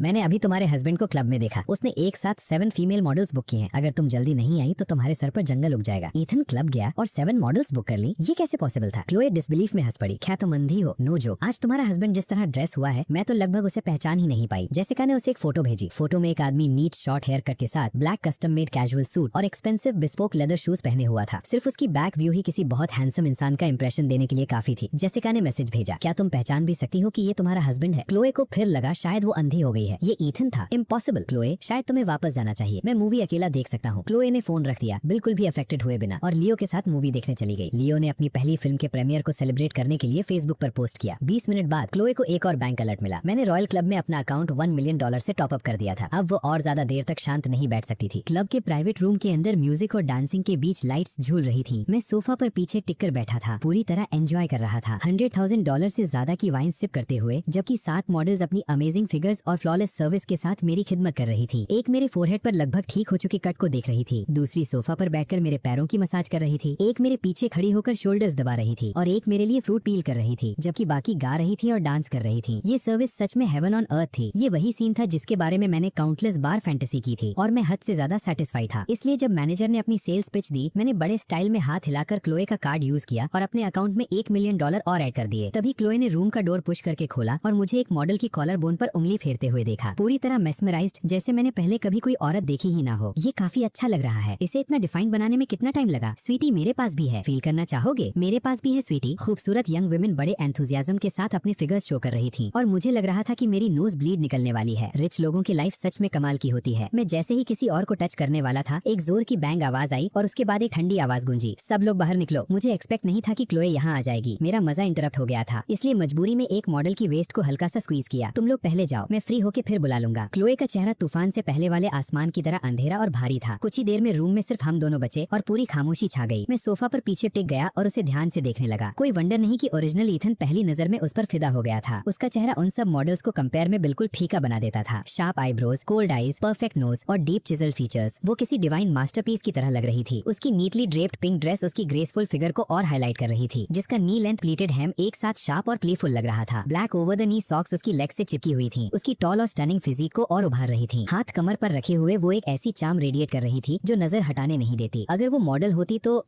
मैं ये इमेजिन किए बिना नहीं रह सका, लेकिन उसकी गुस्से भरी आवाज ने मुझे रियलिटी में वापस ला दिया। मेरे पैसे यूज करके मुझे चीट कर रहे हो ईथन? क्या तुम्हें सच में लगता है कि मैं तुम्हारे साथ कुछ नहीं करूंगी? क्लोए ने डार्क एक्सप्रेशन के साथ मुझे घूरा और पहली बार मुझे ध्यान से देखा। मेरा यूजुअल स्टिफ हेयर स्टाइल अब एक फ्रेश और क्लीन कट शॉर्ट स्टाइल से रिप्लेस हो चुका था। मैंने सीधा जवाब दिया, तुम्हारे पैसे का क्या मतलब? मतलब? हम शादीशुदा हैं तो तुम्हारे पैसे मेरे पैसे हुए। तुम अपने फर्स्ट लव के साथ डाइनिंग और मूवी पर पैसा उड़ा सकती हो, तो मैं थोड़ा पैसा स्पेंड करके कंपनी क्यों नहीं रख सकता? जब तुम लियो के साथ कैंडल लाइट डिनर और मूवी एंजॉय कर रही थी, मैंने तुम पर चीटिंग का इल्जाम नहीं लगाया और न ही तुम्हें डिस्टर्ब किया। मैं कुछ लोगों को बुलाकर रिलैक्स कर रहा हूँ और तुम गुस्से में यहाँ आ धमकी हो। ये सिर्फ क्लासलेस ही नहीं है, बल्कि अगर लियो ने ये देख लिया तो उसे लगेगा कि तुम मुझे पसंद करती हो और जेलस हो। मुझे उससे बिल्कुल डर नहीं लग रहा था। नॉवल में बार बार डिस्क्राइब किया गया था कि ओरिजिनल ईथन से उसे इतनी नफरत थी कि एक टच भी उसे सिक फील कराता था। सीधी बात ये थी कि उसे उसके टच से एलर्जी थी। मेरे ऊपर हाथ उठाना उसके लिए खुद को नुकसान पहुंचाने जैसा था, इसलिए एक ही बेड शेयर करते हुए भी मैं पूरी तरह सेफ था। क्लोए ने बिना किसी ह्यूमर वाली हल्की सी हंसी निकाली और मेरा चिन पकड़कर ऊपर उठाया। उसकी आंखों में ठंडी मौकरी थी, जैसे वो मुझे पूरी तरह समझ गई हो। ये फेक एक्ट बंद करो। तो तुमने जानबूझकर मेरा कार्ड यूज किया और इतना बड़ा सीन क्रिएट किया सिर्फ मुझे यहाँ बुलाने के लिए, है ना? मैंने उसकी तरफ देखा। मेरा हाथ हल्की सी उसकी कमर के साइड पर टिका हुआ था, पतले फैब्रिक के पार उसकी कर्व्स को महसूस करते हुए। लेकिन तुम लियो को छोड़कर यहाँ आ गई। क्या इसका मतलब नहीं कि मैं उससे ज्यादा इंपॉर्टेंट हूँ? क्लोई का चेहरा तुरंत अंधेरा हो गया। उसने मेरी कलाई पकड़ ली और ग्रिप और टाइट कर दी। मैंने तुम्हें पहले भी कहा है, मेरे साथ अपनी लिमिट्स क्रॉस मत करो और कोई डिल्यूजनल आइडियाज मत पालो। ये लास्ट वार्निंग है। अगर मैंने दोबारा तुम्हें मिस्टर क्लार्क के नाम का यूज करके क्लार्क फैमिली की रेपुटेशन को डैमेज करते देखा तो उस पोजीशन में तुम्हारा टाइम खत्म हो जाएगा। ये कहकर उसने मेरी कलाई को घिन के साथ झटक दिया और साइड से एक टिश्यू निकालकर अपना हाथ साफ करने लगी, बिल्कुल वैसे ही जैसे बुक में डिस्क्राइब किया गया था। मेरे साथ किसी भी फिजिकल कांटेक्ट से नफरत करते हुए मुझे लगभग हंसी आ गई। मैं अपनी चिन को रब करते हुए वापस सोफा पर बैठ गया, पैर क्रॉस किए और उसे ठंडी नजर से देखा। तुम मेरे साथ सोने तक को रेडी नहीं हो। मैं तो कब का इस मिस्टर क्लार्क पोजीशन से बोर हो चुका हूँ। अगर तुम अभी इसी वक्त मेरे सामने डाइवोर्स पेपर्स रख दो और मैं एक सेकंड के लिए भी हेजिटेट करूँ तो मैं कुत्ता हूँ। क्लोई रुक गई और धीरे धीरे उसके होठों पर एक स्मर्क फैल गया। डाइवोर्स? पक्का? मुझसे शादी करने के लिए इतनी मेहनत करने के बाद और अभी कुछ देर पहले डेस्परेट एक्ट करने के बाद अब तुम डाइवोर्स की बात कर रहे हो? ये सबसे बड़ा जोक है जो मैंने कभी सुना है। मेरी नजर कुछ पल उसके चेहरे पर रुकी, फिर बिना किसी शर्म के नीचे सरक गई और मैंने उसे चॉइस दी, या तो मेरे साथ सो जाओ या फिर हम डाइवोर्स ले लेते हैं। क्लोई का चेहरा तुरंत काला पड़ गया। मेरे सामने ही उसने अपनी असिस्टेंट सारा को कॉल लगाया। डाइवोर्स एग्रीमेंट ड्राफ्ट करो और कल सुबह घर भेज दो। ओरिजिनल ईथन पागलपन की हद तक उससे प्यार करता था। उसका प्यार ना मिलने के बाद भी वो डाइवोर्स के लिए रेडी नहीं हुआ जब तक उसका परिवार बर्बाद नहीं हो गया और वो खुद मर नहीं गया। दुनिया में हजारों औरतें थी, लेकिन ओरिजिनल ईथन ने एक ही टेढ़े पेड़ से लटकने की जिद पकड़ रखी थी। मेरा वैसा कोई इरादा नहीं था। मैं साइड में रखा अधूरा वाइन का ग्लास उठाया, उसे वेस्ट न करने के लिए एक ही बार में खत्म किया, ग्लास रखा और खड़ा हो गया, जैसे कह रहा हूँ कि मेरे साथ ना सोकर तुम्हारा ही नुकसान हुआ है। मैंने कहा, तुमने अपनी चॉइस कर ली, बाद में रिग्रेट मत करना। क्लोई गुस्से में नाक से हंसी। मैंने उसे पूरी तरह इग्नोर किया, अपनी जैकेट पहनी, नई वॉच और फोन उठाया और बाहर निकल गया। क्लोई पीछे से मुझे देखती रही, बिल्कुल अनकंसर्न्ड। उसे और भी यकीन हो गया कि मैं सिर्फ नशे में हूँ और अजीब बिहेव कर रहा हूँ, जो हिम्मत करके उससे डाइवोर्स की बात कर रहा है। घर लौटने तक कार में पूरी खामोशी थी और जैसे ही हम घर पहुंचे मैं सीधा अपने रूम में चला गया। आज रात का सीन जहाँ मैंने डाइवोर्स डिमांड किया था बार बार क्लोई के दिमाग में फ्लैश हो रहा था। उसने ठंडी हंसी निकाली। वो कल मेरे चेहरे का एक्सप्रेशन देखने के लिए बेचैन थी जब डाइवोर्स पेपर्स मेरे सामने रखे जाएंगे। जब वो मेरे रूम के पास से गुजरी, उसे अंदर से मेरी आवाज सुनाई दी और वो रुक गई। मैं अपने रूम में जोर जोर से गा रहा था, आज एक अच्छा दिन है, जो कुछ मैं चाहता हूँ सब सच होगा, कल भी एक अच्छा दिन होगा, कीमती वक्त किसी का वेट नहीं करता, मैं आसमान तक उड़ना चाहता हूँ और सूरज के साथ कंधे से कंधा मिलाकर खड़ा होना चाहता हूँ। दुनिया मेरा इंतजार कर रही है कि मैं उसे बदल दूं। जो सपने में देखना चाहता हूँ उन्हें लोग देखें, इससे मुझे डर नहीं लगता। वो सब मेरे साथ सच हो सकते हैं। मेरी नशे में बेसुरी परफॉर्मेंस सुनकर क्लोई रुक गई। वो मेरी ये पागलपन वाली हरकत रोकना चाहती थी, लेकिन जब उसने डोरनॉब घुमाया तो पता चला मैंने दरवाजा अंदर से लॉक कर रखा था। वो आदमी जो आमतौर पर उसे सिड्यूस करने और घर आते ही उसके साथ सोने के लिए हर ट्रिक यूज करता था, आज अपने रूम का डोर लॉक करके बैठा था। मैं गाना जारी रखा। मुझे यकीन है मैं वही हूँ जो मैं हूँ। मुझे कल पर यकीन है। मुझे यकीन है जवानी की कोई सीमा नहीं होती। समंदर के किनारे सनसेट के वक्त मुझे इतनी नशे वाली हालत में देखकर क्लोए आखिर मुड़कर चली गई। जिस रूम में मैं था वो मास्टर बेडरूम था, क्योंकि क्लोए ओरिजिनल ईथन के साथ रूम शेयर करने से मना करती थी। उसने गेस्ट रूम में सोना चूज किया था। अब ये जगह सिर्फ उसका रूम बन चुकी थी। मैं बड़े और लग्जरियस रूम को देखते हुए खुशी से गाता रहा, कैबिनेट में रखी महंगी वॉचेस को टच करता हुआ और वार्डरोब में लगे डिजाइनर क्लोथ्स की चमक देखते हुए। मैं उस बाथटब में नहाया जो 2 लोगों के लिए काफी बड़ा था, फिर बहुत ही कंफर्टेबल पजामास पहने और उस सॉफ्ट प्लश बेड पर लेट गया। नींद ही नहीं आ रही थी, बिल्कुल भी नहीं। सब कुछ एक ड्रीम जैसा लग रहा था, इतना परफेक्ट कि सच होना मुश्किल लगे। अगली सुबह जब क्लोए उठी, डाइनिंग टेबल पर यूजुअल ब्रेकफास्ट रेडी नहीं था। उसने मेरी रूम की तरफ देखा और हल्की सी स्मर्क की, बिल्कुल वैसे ही जैसे उसने सोचा था। आदमी का नशा उतर गया होगा और अब कावर्ड की तरह छुपने की कोशिश कर रहा होगा। कल रात मेरी डिवोर्स वाली डिमांड याद करके उसने ठंडी हंसी निकाली, डिवोर्स अग्रीमेंट कॉफी टेबल पर फेंका और ऑफिस के लिए निकल गई। मैं इतने कंफर्टेबल बेड पर पहले कभी नहीं सोया था, इसलिए दोपहर काफी निकलने के बाद मेरी नेचुरली आंख खुली। जब मैंने देखा कि मैं अब भी उस लग्जरियस रूम में हूँ तो कंफर्म हो गया कि मैं सच में बुक के अंदर ट्रांसमाइग्रेट हो चुका हूँ। मैंने एक बार फिर प्लॉट को दिमाग में रिपीट किया। बुक में हमारी शादी 3 साल भी नहीं टिकती थी, जिसका मतलब था कि अगले 1 साल के अंदर क्लोए मिलर फैमिली को बैंकरप्ट कर देगी और मुझे बिल्कुल खाली हाथ छोड़ देगी। बुक में बिजनेस वॉर सिर्फ थोड़ा सा मेंशन हुआ था, कोई डिटेल्स नहीं थी, इसलिए मुझे बिल्कुल आइडिया नहीं था कि क्लोए कौन सा मेथड यूज करेगी। लेकिन रिच लाइफ बहुत ही स्वीट थी। मैं किसी भी हाल में अपने फैमिली बिजनेस को बैंकरप्ट नहीं होने दे सकता था। मैं उठा, रेडी हुआ और नीचे गया। कॉफी टेबल पर डिवोर्स एग्रीमेंट देखते ही मैंने तुरंत पेन उठाया और साइन कर दिया। 1 सेकंड के लिए भी हेजिटेट करना डिवोर्स की इंसल्ट जैसा लगता। साइन करने के बाद मैंने क्लोए का कार्ड वॉलेट से निकाला और अग्रीमेंट असाइनमेंट के ऊपर रख दिया। फिर ओरिजिनल ईथन की इंपॉर्टेंट बिलोंगिंग्स इकट्ठी की और सीधा मिलर एस्टेट के लिए निकल गया। विलन साइड कैरेक्टर बनना भूल जाओ, मैं अपनी खुद की स्टोरी का हीरो बनने वापस जा रहा था। जब मेरे फादर ने मुझे वापस आते देखा तो उन्होंने तुरंत न्यूज़पेपर साइड में रखा और मुझे रिसीव करने आ गए। ईथन, तुम इस वक्त वापस कैसे आ गए? क्या क्लोए ने फिर तुम्हें तंग किया? मैंने जवाब दिया, नहीं। मेरे फादर ने पूछा, सच में? उन्होंने मेरा हाथ पकड़ा, उनकी आंखों में शक था। आमतौर पर इस वक्त मैं क्लोए के लिए लंच लेकर भाग रहा होता था और अपने फैमिली के बारे में सोचता तक नहीं था। मेरे फादर ने फिर कहा, अच्छा, लेकिन वापस आने से पहले कॉल क्यों नहीं किया? मैं स्टाफ को तुम्हारी फेवरेट डिशेस प्रिपेयर करने के लिए कह देता। वैसे तुमने हेयर स्टाइल कब चेंज किया? बहुत अच्छा लग रहा है और ये आउटफिट भी तुम पर सूट कर रहा है। 40 के आसपास की एज का वो आदमी खुद को बहुत अच्छे से मेंटेन करता था और कम से कम 10 साल यंगर लगता था। बात करते वक्त उसकी पूरी अटेंशन मुझ पर थी और साथ ही हाउसकीपर को मेरी फेवरेट डिशेस बनाने के इंस्ट्रक्शंस भी दे रहा था। हर जेस्चर में अपने बेटे को देखने की खुशी साफ नजर आ रही थी। मैं उन्हें देखता रहा और मेरे दिल में हल्की सी उदासी उभर आई। जो फादरली लव मैंने अपनी पिछली लाइफ में हमेशा चाहा था लेकिन कभी नहीं मिला, वो अब मेरी मौत के बाद मुझे इस तरह मिल रहा था। मेरे फादर मुस्कुराए। मैं तुम्हारी मदर को भी कॉल करता हूँ और कहता हूँ लंच के लिए घर आ जाएं। मैं उन्हें रोक पाता उससे पहले ही उन्होंने नंबर डायल कर दिया। मैंने मौका देखकर घर के आसपास नजर डाली और हर चीज देखकर मेरा मूड और बेटर होता गया। कॉल खत्म करने के बाद वो फिर मेरे पास आ गए और मेरी छोटी छोटी बातों का ख्याल रखते हुए फंस करने लगे। ये साफ था कि जब से ओरिजिनल ईथन ने क्लोए से शादी की थी, मेरे फादर लगातार मेरी खुशी को लेकर परेशान रहे थे। उन्होंने मुझे तसल्ली दी, ईथन, अगर कभी कुछ भी हो तो तुम्हें अपनी मदर और मुझे जरूर बताना है। हम हमेशा तुम्हारी शील्ड और सपोर्ट रहेंगे। मुझे अपनी पिछली लाइफ याद आ गई जब क्लासमेट्स मुझे बुली करते थे। जब मैं घर जाकर अपने पेरेंट्स को बताता था तो उन्होंने कोई कंसर्न नहीं दिखाया, उल्टा मुझे ही डांटते थे और पूछते थे कि इतने सारे स्टूडेंट्स में सिर्फ मुझे ही क्यों टारगेट किया जाता है। उसके बाद मैंने स्कूल में बुलिंग के बारे में उन्हें बताना बंद कर दिया था। मेरे सामने खड़े इस हैंडसम और वार्म फादर को देखकर और बुक में उनके ट्रैजिक एंडिंग को याद करके मैं खुद को रोक नहीं पाया और आगे बढ़कर उन्हें हक कर लिया। चुपचाप मैंने दिल में कसम खाई कि मैं उनकी किस्मत बदल कर रहूंगा। मेरे फादर का बदन एक पल के लिए स्टिफ हो गया। कितना वक्त हो गया था जब उनके बेटे ने उन्हें ऐसे हक किया था। मैंने डिटर्मिनेशन के साथ कहा, डैड, आई एम सॉरी। पिछले कुछ सालों में मैंने आपको बहुत टेंशन दी है, अब ऐसा दोबारा नहीं होगा। अपने बेटे की बात सुनते ही मेरे फादर की आंखें तुरंत लाल हो गई। जब से उनके बेटे की शादी हुई थी वो घर कम और कम आता था और जब भी आता था वजह हमेशा क्लोए ही होती थी। उस वक्त उन्होंने वार्निंग दी थी कि जबरदस्ती वाला रिलेशनशिप कभी स्वीट नहीं होता, लेकिन उनके बेटे ने जिद पकड़ ली थी कि शादी करेगा तो सिर्फ उसी से। वो उनका इकलौता बेटा था जिसे बचपन में वो लगभग खो चुके थे और तब से बहुत संभाल कर रखा था। जब मैंने उससे शादी करने की जिद की तो उन्होंने हार मान ली। शादी के बाद उन्होंने मुझे अनहैप्पी होते देखा, मेरी प्राइड और मेरी चमक को धीरे धीरे खत्म होते देखा, मेरी दुनिया को सिकुड़ते हुए देखा जब तक उसमें सिर्फ क्लोए ही नहीं रह गई और मेरी राइट और रॉन्ग की समझ को भी धुंधला पड़ते देखा। एक फादर होने के नाते वो सब कुछ देखते रहे और हर बार उनका दिल दर्द से भर जाता था। जब भी मैं घर आकर क्लोए की वजह से हुई तकलीफों की कंप्लेंट करता था वो पूरी रात सो नहीं पाते थे और सच में मेरी फिक्र में परेशान रहते थे। मेरे फादर की आवाज कांप गई, मुझे बस इतना चाहिए कि तुम ठीक रहो। उनकी आवाज में दबी हुई सिसकी सुनकर मैं उनसे अलग हुआ और देखा कि उनकी आंखें आंसुओं से लाल हो चुकी थी। उन्हें रोते देख मेरी आंखें भी भर आईं। मैं हाथ बढ़ाकर उनके आंसू साफ करते हुए मुस्कुराया, आप क्यों रो रहे हैं? देखिए, मैं अब बिल्कुल ठीक हूँ। मेरे फादर ने अपने बेटे को देखा और महसूस किया कि इस बार मैं बदल गया हूँ, बहुत ज्यादा बदल गया हूँ, जैसे बहुत सालों पहले वाला मैं वापस आ गया हूँ। जैसे ही खाना रेडी हुआ मेरी मदर भी वापस आ गई और उनके साथ नोआ भी थी। नोआ मेरी मदर की बेस्ट फ्रेंड की बेटी थी और ओरिजिनल ईथन से 3 साल बड़ी थी। जब उसके पेरेंट्स गुजर गए तो वो अपनी ग्रैंड मदर के साथ रहने लगी, लेकिन एक बुजुर्ग औरत के लिए बच्ची को पालना मुश्किल था, इसलिए मिलर फैमिली ने उसे अपने ही फैमिली मेंबर की तरह अपना लिया। उसकी पढ़ाई और खर्चों का पूरा सपोर्ट किया जब तक वो कॉलेज से ग्रेजुएट नहीं हो गई। कॉलेज के दौरान वो मिलर इंडस्ट्रीज में पार्ट टाइम काम करती थी और ग्रेजुएशन के बाद मेरी मदर की राइट हैंड वुमन बन गई। मैंने चुपके से उसकी तरफ देखा लेकिन मेरी नजर सीधा उसकी नजर से टकरा गई। बुक में ओरिजिनल ईथन हमेशा उसे अपनी बड़ी बहन की तरह ट्रीट करता था। जब वो क्लोए को परस्यू कर रहा था तब वो अक्सर नोआ को बताता था कि उसे क्लोए कितनी पसंद है और उससे एडवाइस मांगता था। नोआ हमेशा एक प्रोटेक्टिव बड़ी बहन की तरह बिहेव करती, उसकी केयर करती, उसकी हेल्प करती, लेकिन कभी कोई लाइन क्रॉस नहीं करती थी। रीडर्स को भी उस पर कभी शक नहीं हुआ जब तक उसे क्लोए और ओरिजिनल ईथन के डिवोर्स के बारे में नहीं पता चला। वो ओरिजिनल ईथन को ढूंढने गई लेकिन जब तक पहुंची तब तक कार एक्सीडेंट हो चुका था। वो कांपते हुए ओरिजिनल ईथन को अपनी बाहों में लिए बैठी थी। उसकी आंखें लाल हो गई थी जब उसने खून से भीगा हुआ उसका बदन देखा। वो बार बार ईथन के होठों के कोने से खून साफ कर रही थी और धीरे से बोल रही थी, ईथन, मुझे अफसोस है कि मैंने तुम्हें उस वक्त उससे शादी करने से नहीं रोका। उसकी आंखों में छुपा गहरा प्यार एक ऐसे घने कोहरे की तरह था जिसे कोई देख नहीं पाया था। उस पल वो और नहीं छुपाना चाहती थी। वो चाहती थी कि ओरिजिनल ईथन जान ले कि वो उससे प्यार करती थी और कई सालों से करती आ रही थी। वो बेचैनी से उसे पकड़े रखने की कोशिश करती रही लेकिन कर नहीं पाई। मजबूरन उसे देखना पड़ा कि कैसे उसकी जिंदगी धीरे धीरे उसके हाथों से फिसल रही थी। बुक में सिर्फ इसी एक बार उसके इनर थॉट्स डिस्क्राइब किए गए थे और वही उसका सबसे शाइनिंग मोमेंट था जिसने रीडर्स को सरप्राइज, खुशी, दर्द और रिग्रेट सब एक साथ फील कराया था। उसी पल मेरे अंदर उसके कैरेक्टर के लिए एक लव हेट फीलिंग पैदा हो गई थी। मेरे फादर ने उसे देखकर कहा, नोआ, तुम भी आ गई। ओरिजिनल ईथन को नहीं पता था कि नोआ उसे पसंद करती है, इसलिए मैंने डिसाइड किया कि फिलहाल मैं भी ऐसे ही प्रिटेंड करूंगा जैसे मुझे कुछ नहीं पता। मेरे फादर ने उसे ग्रीट किया तो मैंने भी वैसे ही कहा। नोआ वो क्लीन और रिफाइंड थी, उसके उसका डेमिनर जेंटल और अप्रोचेबल था। उसने मेरी तरफ देखा, उसकी बातों में हल्का सा इंटेलिजेंस था और आंखें नर्म थी। शॉर्ट हेयर तुम पर ज्यादा सूट करते हैं, मैंने जवाब दिया। हाँ मुझे भी ऐसा ही लगता है। नोआ ने फिर मेरी तारीफ की, ये क्लोथ्स भी अच्छे लग रहे हैं। मैं मुस्कुराया और बोला, बस इतना समझ लो कि रिसेंटली मेरा टेस्ट इंप्रूव हो गया है। ओरिजिनल ईथन क्लोई के सामने बहुत इनसिक्योर रहता था, लेकिन नोआ के सामने हमेशा कॉन्फिडेंट रहता था, क्योंकि नोआ उसे बिल्कुल एक छोटे प्रिंस की तरह ट्रीट करती थी। मैंने उस कॉन्फिडेंस को इमिटेट करने की पूरी कोशिश की, लेकिन मुझे लगा मैं सिर्फ 80% तक ही कर पाया। बाकी के 20% की वजह ये थी कि मुझे उसके सीक्रेट प्यार के बारे में पता था और इसलिए मैं थोड़ा रिजर्व फील कर रहा था। नोआ मुस्कुराई और टॉपिक चेंज कर दिया। तुम तो यूजुअली हर रोज उसके लिए लंच डिलीवर करने में बिजी रहते हो, आज लंच के लिए घर वापस आने का कैसे सोच लिया? मैं अपनी वॉच से खेलते हुए बोला, बहुत गर्मी है बाहर। उसने कहा कि मेरे लिए खाना पहुंचाना बहुत ट्रबल है, इसलिए उसने मुझे मना कर दिया। जैसे ही ये वर्ड्स मेरे मुंह से निकले, सिर्फ नोआ ही नहीं बल्कि मेरे फादर और मदर भी जो बात कर रहे थे, सबने डिसबिलीफ के साथ मेरी तरफ देखा। एक्सपेक्टेड ही था। जो लोग मुझे सबसे ज्यादा केयर करते थे वो कभी बिलीव नहीं कर सकते थे कि क्लोई मेरे साथ अच्छा बिहेव करेगी। सिर्फ ओरिजिनल ईथन ही इस बात पर यकीन करता था। नोआ ने आईब्रो उठाई। सच में? मैंने हाथ हिला दिया। मेरे हाथ देखो, क्या ये किसी ऐसे आदमी के हाथ लगते हैं जो कुकिंग करता हो? नोआ बोली, दिखाओ। उसने मेरे तरफ देखा, उसकी नजर वार्म और जेंटल थी। बहुत अच्छे हैं, एक लड़के के हाथ ऐसे ही होने चाहिए। मुझे नहीं पता था कि ये उसके सीक्रेट क्रश की वजह से था या कुछ और, लेकिन मेरा चेहरा हल्का सा गर्म हो गया और अचानक उसके सामने रिलैक्स्ड रहना और मुश्किल लगने लगा। क्लब में मॉडल्स को टच करने में मुझे कोई प्रॉब्लम नहीं हुई थी, क्योंकि वहाँ इमोशंस या रिस्पॉन्सिबिलिटी जैसी कोई चीज नहीं थी। लेकिन जब बात रियल फीलिंग्स की आती थी, मैं बिल्कुल नॉविस था, एकदम क्लूलेस कि किसी नोन सीक्रेट एडमायरर के साथ कैसे बिहेव करना चाहिए। मैंने टॉपिक चेंज कर दिया और पूछा, कंपनी का हाल कैसा है आजकल? नोआ ने शांत आवाज में जवाब दिया, काफी अच्छा। मैं आगे पूछ बैठा, अच्छा मतलब कितना अच्छा? नोआ मुझे देखे बिना नहीं रह पाई। हम कुछ बड़े प्रोजेक्ट्स पर बात कर रहे हैं, अगर वो मिल गए तो कंपनी एक नए लेवल पर पहुंच सकती है। कुछ बड़े प्रोजेक्ट्स? क्या हो अगर हमारा कैश फ्लो उन्हें सपोर्ट न कर पाए, कैपिटल चेन टूट जाए और क्लार्क फैमिली बस खड़ी देखते रहे? क्या ये क्लोई की स्ट्रैटेजी हो सकती है? मैं बीच में बोल पड़ा, कुछ बड़े प्रोजेक्ट्स क्या कंपनी उन्हें हैंडल कर पाएगी? मुझे नहीं लगता करंट मार्केट एनवायरनमेंट इतना अच्छा है। अभी कंपनी के लिए सबसे इंपॉर्टेंट स्टेबिलिटी है और इतना कैश फ्लो मेंटेन करना है कि किसी भी रिस्क को हैंडल किया जा सके। मैं सीधा सच नहीं बोल सकता था, इसलिए इनडायरेक्ट हिंट दे रहा था। नोआ ने मुझे देखा, उसकी आंखों में स्क्रूटनी की हल्की सी झलक थी। तुम्हें कंपनी के मैटर्स में इंटरेस्ट कब से आने लगा? ओरिजिनल ईथन को बिजनेस की कभी परवाह नहीं थी। अपनी गलती समझकर मैंने वॉच के डायमंड को छुआ। मैं काफी टाइम से क्लोई की कंपनी के आसपास रहा हूँ, थोड़ा बहुत ऑस्मोसिस से सीख लिया। नोआ चुप हो गई। मैंने उसकी तरफ देखा, लेकिन प्रोजेक्ट्स के बारे में फिर याद दिलाए बना नहीं रह पाया। तुम और मॉम इन प्रोजेक्ट्स को ध्यान से कंसिडर करना, खासकर रिस्क को और ये कि हम उन्हें बेयर भी कर सकते हैं या नहीं। नोआ मुझे गौर से देखने लगी, जैसे मेरे एक्सप्रेशन से कुछ समझने की कोशिश कर रही हो। फिर उसने पूछा, क्या तुमने क्लोई से कुछ सुना है? क्या तुम हमें कंपटीशन छोड़ने और प्रोजेक्ट्स उसे दे देने के लिए कह रहे हो? ओरिजिनल ईथन प्यार में अंधा था और पहले भी फैमिली से फेवर्स मांग चुका था, इसलिए मेरा अचानक उन्हें रोकना देखकर नोआ का ऐसा सोचना नॉर्मल था। मैंने समझाया, नहीं, बस मुझे कुछ टाइम से एक ही ड्रीम बार बार आ रहा है, एक ड्रीम जिसमें फैमिली कंपनी बैंकरप्ट हो जाती है। मैं बस वरीड हूँ। नोआ ने बिना कुछ कहे मेरी तरफ देखा, लेकिन ये बिल्कुल ऑब्वियस था कि वो मेरी बात पर बिलीव नहीं कर रही थी। थोड़ी देर हेजिटेट करने के बाद मैंने दूर बैठे अपने पेरेंट्स की तरफ देखा, फिर नोआ के करीब झुककर हाथ से मुंह कवर कर लिया। एक्चुअली मैंने क्लोई को ये कहते हुए सुन लिया था कि वो मिलर फैमिली को बर्बाद करना चाहती है। ये कहकर मैं पीछे हट गया और तब मैंने देखा कि नोआ के कानों के टिप्स लाल हो गए थे। मुझे एक्सपेक्ट नहीं था कि वो इतनी आसानी से फ्लस्टर हो जाएगी। मैं ऑकवर्ड फील करते हुए ऐसे एक्ट करने लगा जैसे मैंने नोटिस ही नहीं किया और धीमी आवाज में समझाया, मुझे डर है कि मॉम और डैड ये बात हैंडल नहीं कर पाएंगे, इसलिए मैं उन्हें बताने की हिम्मत नहीं कर रहा। मुझे बिजनेस की ज्यादा समझ भी नहीं है, इसलिए मैं ये सब तुम पर ही ट्रस्ट कर सकता हूँ। नोआ ने सोफा के बैक रेस्ट पर अपना एल्बो रखा और कैजुअली अपने कान को छुआ, फिर मेरी तरफ देखकर पूछा, और तुम्हारा क्या प्लान है? मैं जवाब देता उससे पहले ही मेरे फादर हमें डिनर के लिए बुलाने आ गए। टेबल पर रखे इतने सारे डिलीशियस डिशेस को देखकर मेरा मूड और अच्छा हो गया। मेरे फादर ने मेरी प्लेट में खाना रखा, ज्यादा खाओ, तुम आजकल पतले हो गए हो। मैं इतने सारे टेस्टी डिशेस को देखकर निगल गया। मैं तो घर के खाने के लिए तरस गया था, इसीलिए वेट लूज हो गया। कुछ दिन घर पर रहूंगा तो सब वापस आ जाएगा। ये सुनते ही मेरे फादर मेरी प्लेट में और खाना रखने लगे। अगर घर का खाना खाना है तो मैं आज से हर रोज तुम्हारे लिए भिजवाया करूंगा। मैंने समझाया, जरूरत नहीं है डैड, मैं आपसे घर पर ही रहने वाला हूँ। ये सुनते ही मेरी मदर, फादर और नोआ तीनों रुक गए और मेरी तरफ देखने लगे। मैं भी रुक गया और उनकी तरफ सीरियस एक्सप्रेशन के साथ देखा। मॉम, मैं क्लोई से डिवोर्स लेने वाला हूँ। पहले मुझे लगता था कि अगर मैं इनफ एफर्ट करूँ तो वो मुझसे प्यार करने लगेगी, लेकिन अब मुझे समझ आ गया है कि फीलिंग्स फोर्स नहीं की जा सकती। मैं अब उससे प्यार नहीं करना चाहता, मैं बस वापस आकर आप सबके साथ रहना चाहता हूँ। मैंने ये बात पूरी फ्रीडम के साथ कही, बिना किसी सैडनेस या रिलक्टेंस। लेकिन ओरिजिनल ईथन का क्लोई के लिए प्यार मिलर फैमिली के दिमाग में इतना गहरा बैठा हुआ था कि मेरी मदर और फादर को यकीन ही नहीं हुआ कि मैं इतनी आसानी से मूव ऑन कर सकता हूँ। उन्हें लगा ये बस गुस्से का रिएक्शन है और मैं जल्द ही अपना माइंड चेंज कर लूंगा। आप लोग कुछ बोल क्यों नहीं रहे? कहीं आपको मुझसे प्रॉब्लम तो नहीं? आप नहीं चाहते कि मैं वापस आकर आपके घर पर रहूं? मेरे फादर तुरंत होश में आए, मेरी फेवरेट डिश मेरी प्लेट में रखी और खुशी से मुस्कुरा दिए। बिल्कुल नहीं, मैं तो बहुत खुश हूँ कि तुम वापस आ गए और मेरे साथ वक्त बिताओगे। मेरी मदर ने अपना फोन निकाला और मेरे अकाउंट में सीधे 10 मिलियन ट्रांसफर कर दिए। जब चाहे वापस आ जाओ, मॉम तुम्हें 10 जन्मों तक सपोर्ट कर सकती है। प्यार करने वाले पेरेंट्स और प्यार ना करने वाले पेरेंट्स में सच में बहुत फर्क होता है। मेरे सामने बैठे इन पेरेंट्स को देखकर मेरी आंखें नम हो गई। Thank you dad, thank you mom, अब से मैं सिर्फ आपसे प्यार करूंगा। बुक में जब मिलर इंडस्ट्रीज बैंकरप्ट हो गई थी तो मेरी मदर ये शौक बर्दाश्त नहीं कर पाई थी कि उनकी बहू ही इस सब की मास्टरमाइंड है। हाई ब्लड प्रेशर की वजह से उन्हें सेरेब्रल हेमरेज हुआ और वो कोमा में चली गई, एक वेजिटेबल बनकर रह गई। मेरे फादर अपनी वाइफ की हालत और अपने बेटे की मौत के डबल ब्लो को बर्दाश्त नहीं कर पाए। वो गहरी डिप्रेशन में चले गए और आखिर में उन्होंने अपनी जान ले ली। मुझे ये सब बदलना ही था। मैंने भी उनकी प्लेट्स में खाना रख दिया। मैं जैसे ही चॉपस्टिक्स रखने वाला था, मैंने नोटिस किया कि नोआ मुझे देख रही थी। उसके चेहरे पर हल्की सी प्लेफुल जेलसी थी, जैसे वो मेरे पेरेंट्स के साथ मेरी अटेंशन के लिए कम्पीट कर रही हो। उसने पूछा, और मेरा क्या? मैंने उसकी तरफ देखा और उसकी प्लेट में एक मीट का पीस रख दिया, वो भी फैटी वाला, जो उसे सबसे कम पसंद था। क्लार्क कॉर्पोरेशन में सेरा एक फाइल लेकर सीईओ ऑफिस में आई। मिस क्लार्क, क्या मिस्टर मिलर आज लंच लेकर नहीं आ रहे? क्लोए ने अपनी वॉच की तरफ देखा। इस वक्त तक मैं यूजुअली उसके लिए लंच लेकर पहुंच चुका होता था। क्या वो डिवोर्स की बात से इतना डर गया था कि अब खाना लाने की हिम्मत भी नहीं कर रहा? उसने सर उठाया और सेरा को ठंडी नजर से देखा। क्या हुआ? तुम्हें उसकी आदत लग गई है? क्या मैं उसे कॉल करके तुम्हारे लिए बुलाऊं? सेरा ने जल्दी से समझाया। नहीं नहीं, मैं बस पूछ रही थी। हर बार जब मिस्टर मिलर खाना लाते थे, आखिर में वो सेरा के ही पेट में जाता था। धीरे धीरे उसे उसकी आदत हो गई थी। आज पहली बार वो लंच लेकर नहीं आया था और क्यूरियोसिटी में उसने पूछ लिया। सीईओ की नाराजगी देखकर उसने जल्दी से साइन डॉक्यूमेंट उठाया और बाहर निकल गई। क्लोए का आज का दिन रेयर था क्योंकि मैं उसे डिस्टर्ब करने नहीं आया था। काम खत्म करने के बाद उसके दिमाग में कल रात वाला मेरा इमेज फ्लैश हुआ। ब्लैक सूट में, आंखों में उसके लिए कोई इमोशन नहीं और डिवोर्स डिमांड करता हुआ। उसने स्मर्क किया और सीधा क्लब की तरफ निकल गई। जैसे ही वो प्राइवेट रूम में एंटर हुई, उसने देखा सब लोग उसी को देख रहे थे। वो सोफा पर बैठ गई, लेकिन सबको घूरते देख उसका चेहरा अंधेरा हो गया। क्या देख रहे हो तुम लोग? कोई प्रॉब्लम है? जेसिका उसके पास आई और संभलते हुए पूछा, ईथन अब तुम्हारे पीछे पीछे क्यों नहीं घूम रहा? क्लोए ने सब पर ठंडी नजर डाली। तुम लोग ही तो हमेशा कंप्लेन करते थे कि वो मेरा पीछा करता रहता है। अब जब वो नहीं कर रहा तो परफेक्ट नहीं है। फालतू बातें मत करो। उसका एक्सप्रेशन देखकर जेसिका ने उसे वाइन का ग्लास दिया। हम बस तुम्हारी टेंशन ले रहे हैं। हमें डर है कि अगर वो तुम्हारी केयर करना बंद कर दे तो कहीं तुम उसकी केयर करना स्टार्ट न कर दो। क्लोए की बेस्ट फ्रेंड्स होने के नाते वो सबसे अच्छी तरह जानते थे कि जहाँ क्लोए होती थी, मैं भी वहीं होता था। मैं कभी क्लब में मॉडल्स ढूंढने नहीं जाता और ना ही क्लोए को छोड़कर मियामी ट्रिप पर निकल जाता। ऐसा लग रहा था कि अब मुझे सच में उसकी परवाह नहीं रही। सबके चेहरे पर एक ही एक्सप्रेशन देखकर क्लोए का मूड और खराब हो गया। अगर तुम्हारी आंखें बेकार हो गई हैं तो जाकर डोनेट कर दो। जेसिका ने बात को हल्का करने की कोशिश की। ठीक है, जब तक तुम्हें उसकी परवाह नहीं है तब तक सब ठीक है। चलो सब लोग क्लोए की टेम्पररी फ्रीडम सेलिब्रेट करते हैं। क्लोए ने ग्लास उठाया और ड्रिंक कर ली, उनकी बातों पर ज्यादा ध्यान दिए बिना। इसी बीच ओलिविया ने फोन उठाकर कहा, मिस क्लार्क, चाहे ईथन ने तुम्हें फोर्स करके शादी में बांधा और वो तुम्हारी डिग्निटी के अगेंस्ट था, लेकिन लुक्स और फिजिक के मामले में वो तुम्हारे लेवल का ही है। तुमने 2 साल तक उसे टच कैसे नहीं किया? जब मैं सिर्फ क्लोए के बारे में ही सोचता था तब मेरे पास उसके सब फ्रेंड्स के कॉन्टैक्ट डिटेल्स थे ताकि वो मेरी फेसबुक पोस्ट देख सके। मेरा फीड पूरा क्लोए से भरा होता था। या तो मैं हमारे प्यार का दिखावा करता था और उसे अपना बताता था, या फिर उसके लिए लंबी लंबी पोस्ट लिखता था कि मैं उसे कितना प्यार करता हूँ। क्योंकि क्लोए ने मेरी फेसबुक फीड ब्लॉक कर रखी थी, जब भी मैं कोई इमोशनल पोस्ट करता उसकी फ्रेंड्स उसे ग्रुप चैट में शेयर करके उसे चढ़ाती थी। लेकिन सिर्फ 2 घंटे पहले उन्होंने डिस्कवर किया था कि मैंने क्लोए से रिलेटेड हर चीज डिलीट कर दी थी और मियामी पहुंचने की पोस्ट डाली थी। वो एक खूबसूरत 9 फोटो ग्रिड थी जिसमें मैं मियामी बीच पर सनसेट देख रहा था। कैप्शन था, उस इंसान के साथ जो मुझे सबसे ज्यादा प्यार करता है, सबसे खूबसूरत सीनरी देखना, ऐसे मोमेंट्स ही सबसे बेस्ट होते हैं। सबको फोन्स देखते हुए क्लोए ने भी नजर डाली और बीच पर मुस्कुराते हुए मेरी फोटो देख ली। डेविड अपनी कमेंट रोक नहीं पाया। वो अचानक से कितना बदल गया है। जेसिका साइड से हंसी। सच कहूँ तो ऐसे वो काफी चार्मिंग लग रहा है। ओलिविया ने जुबान क्लिक की।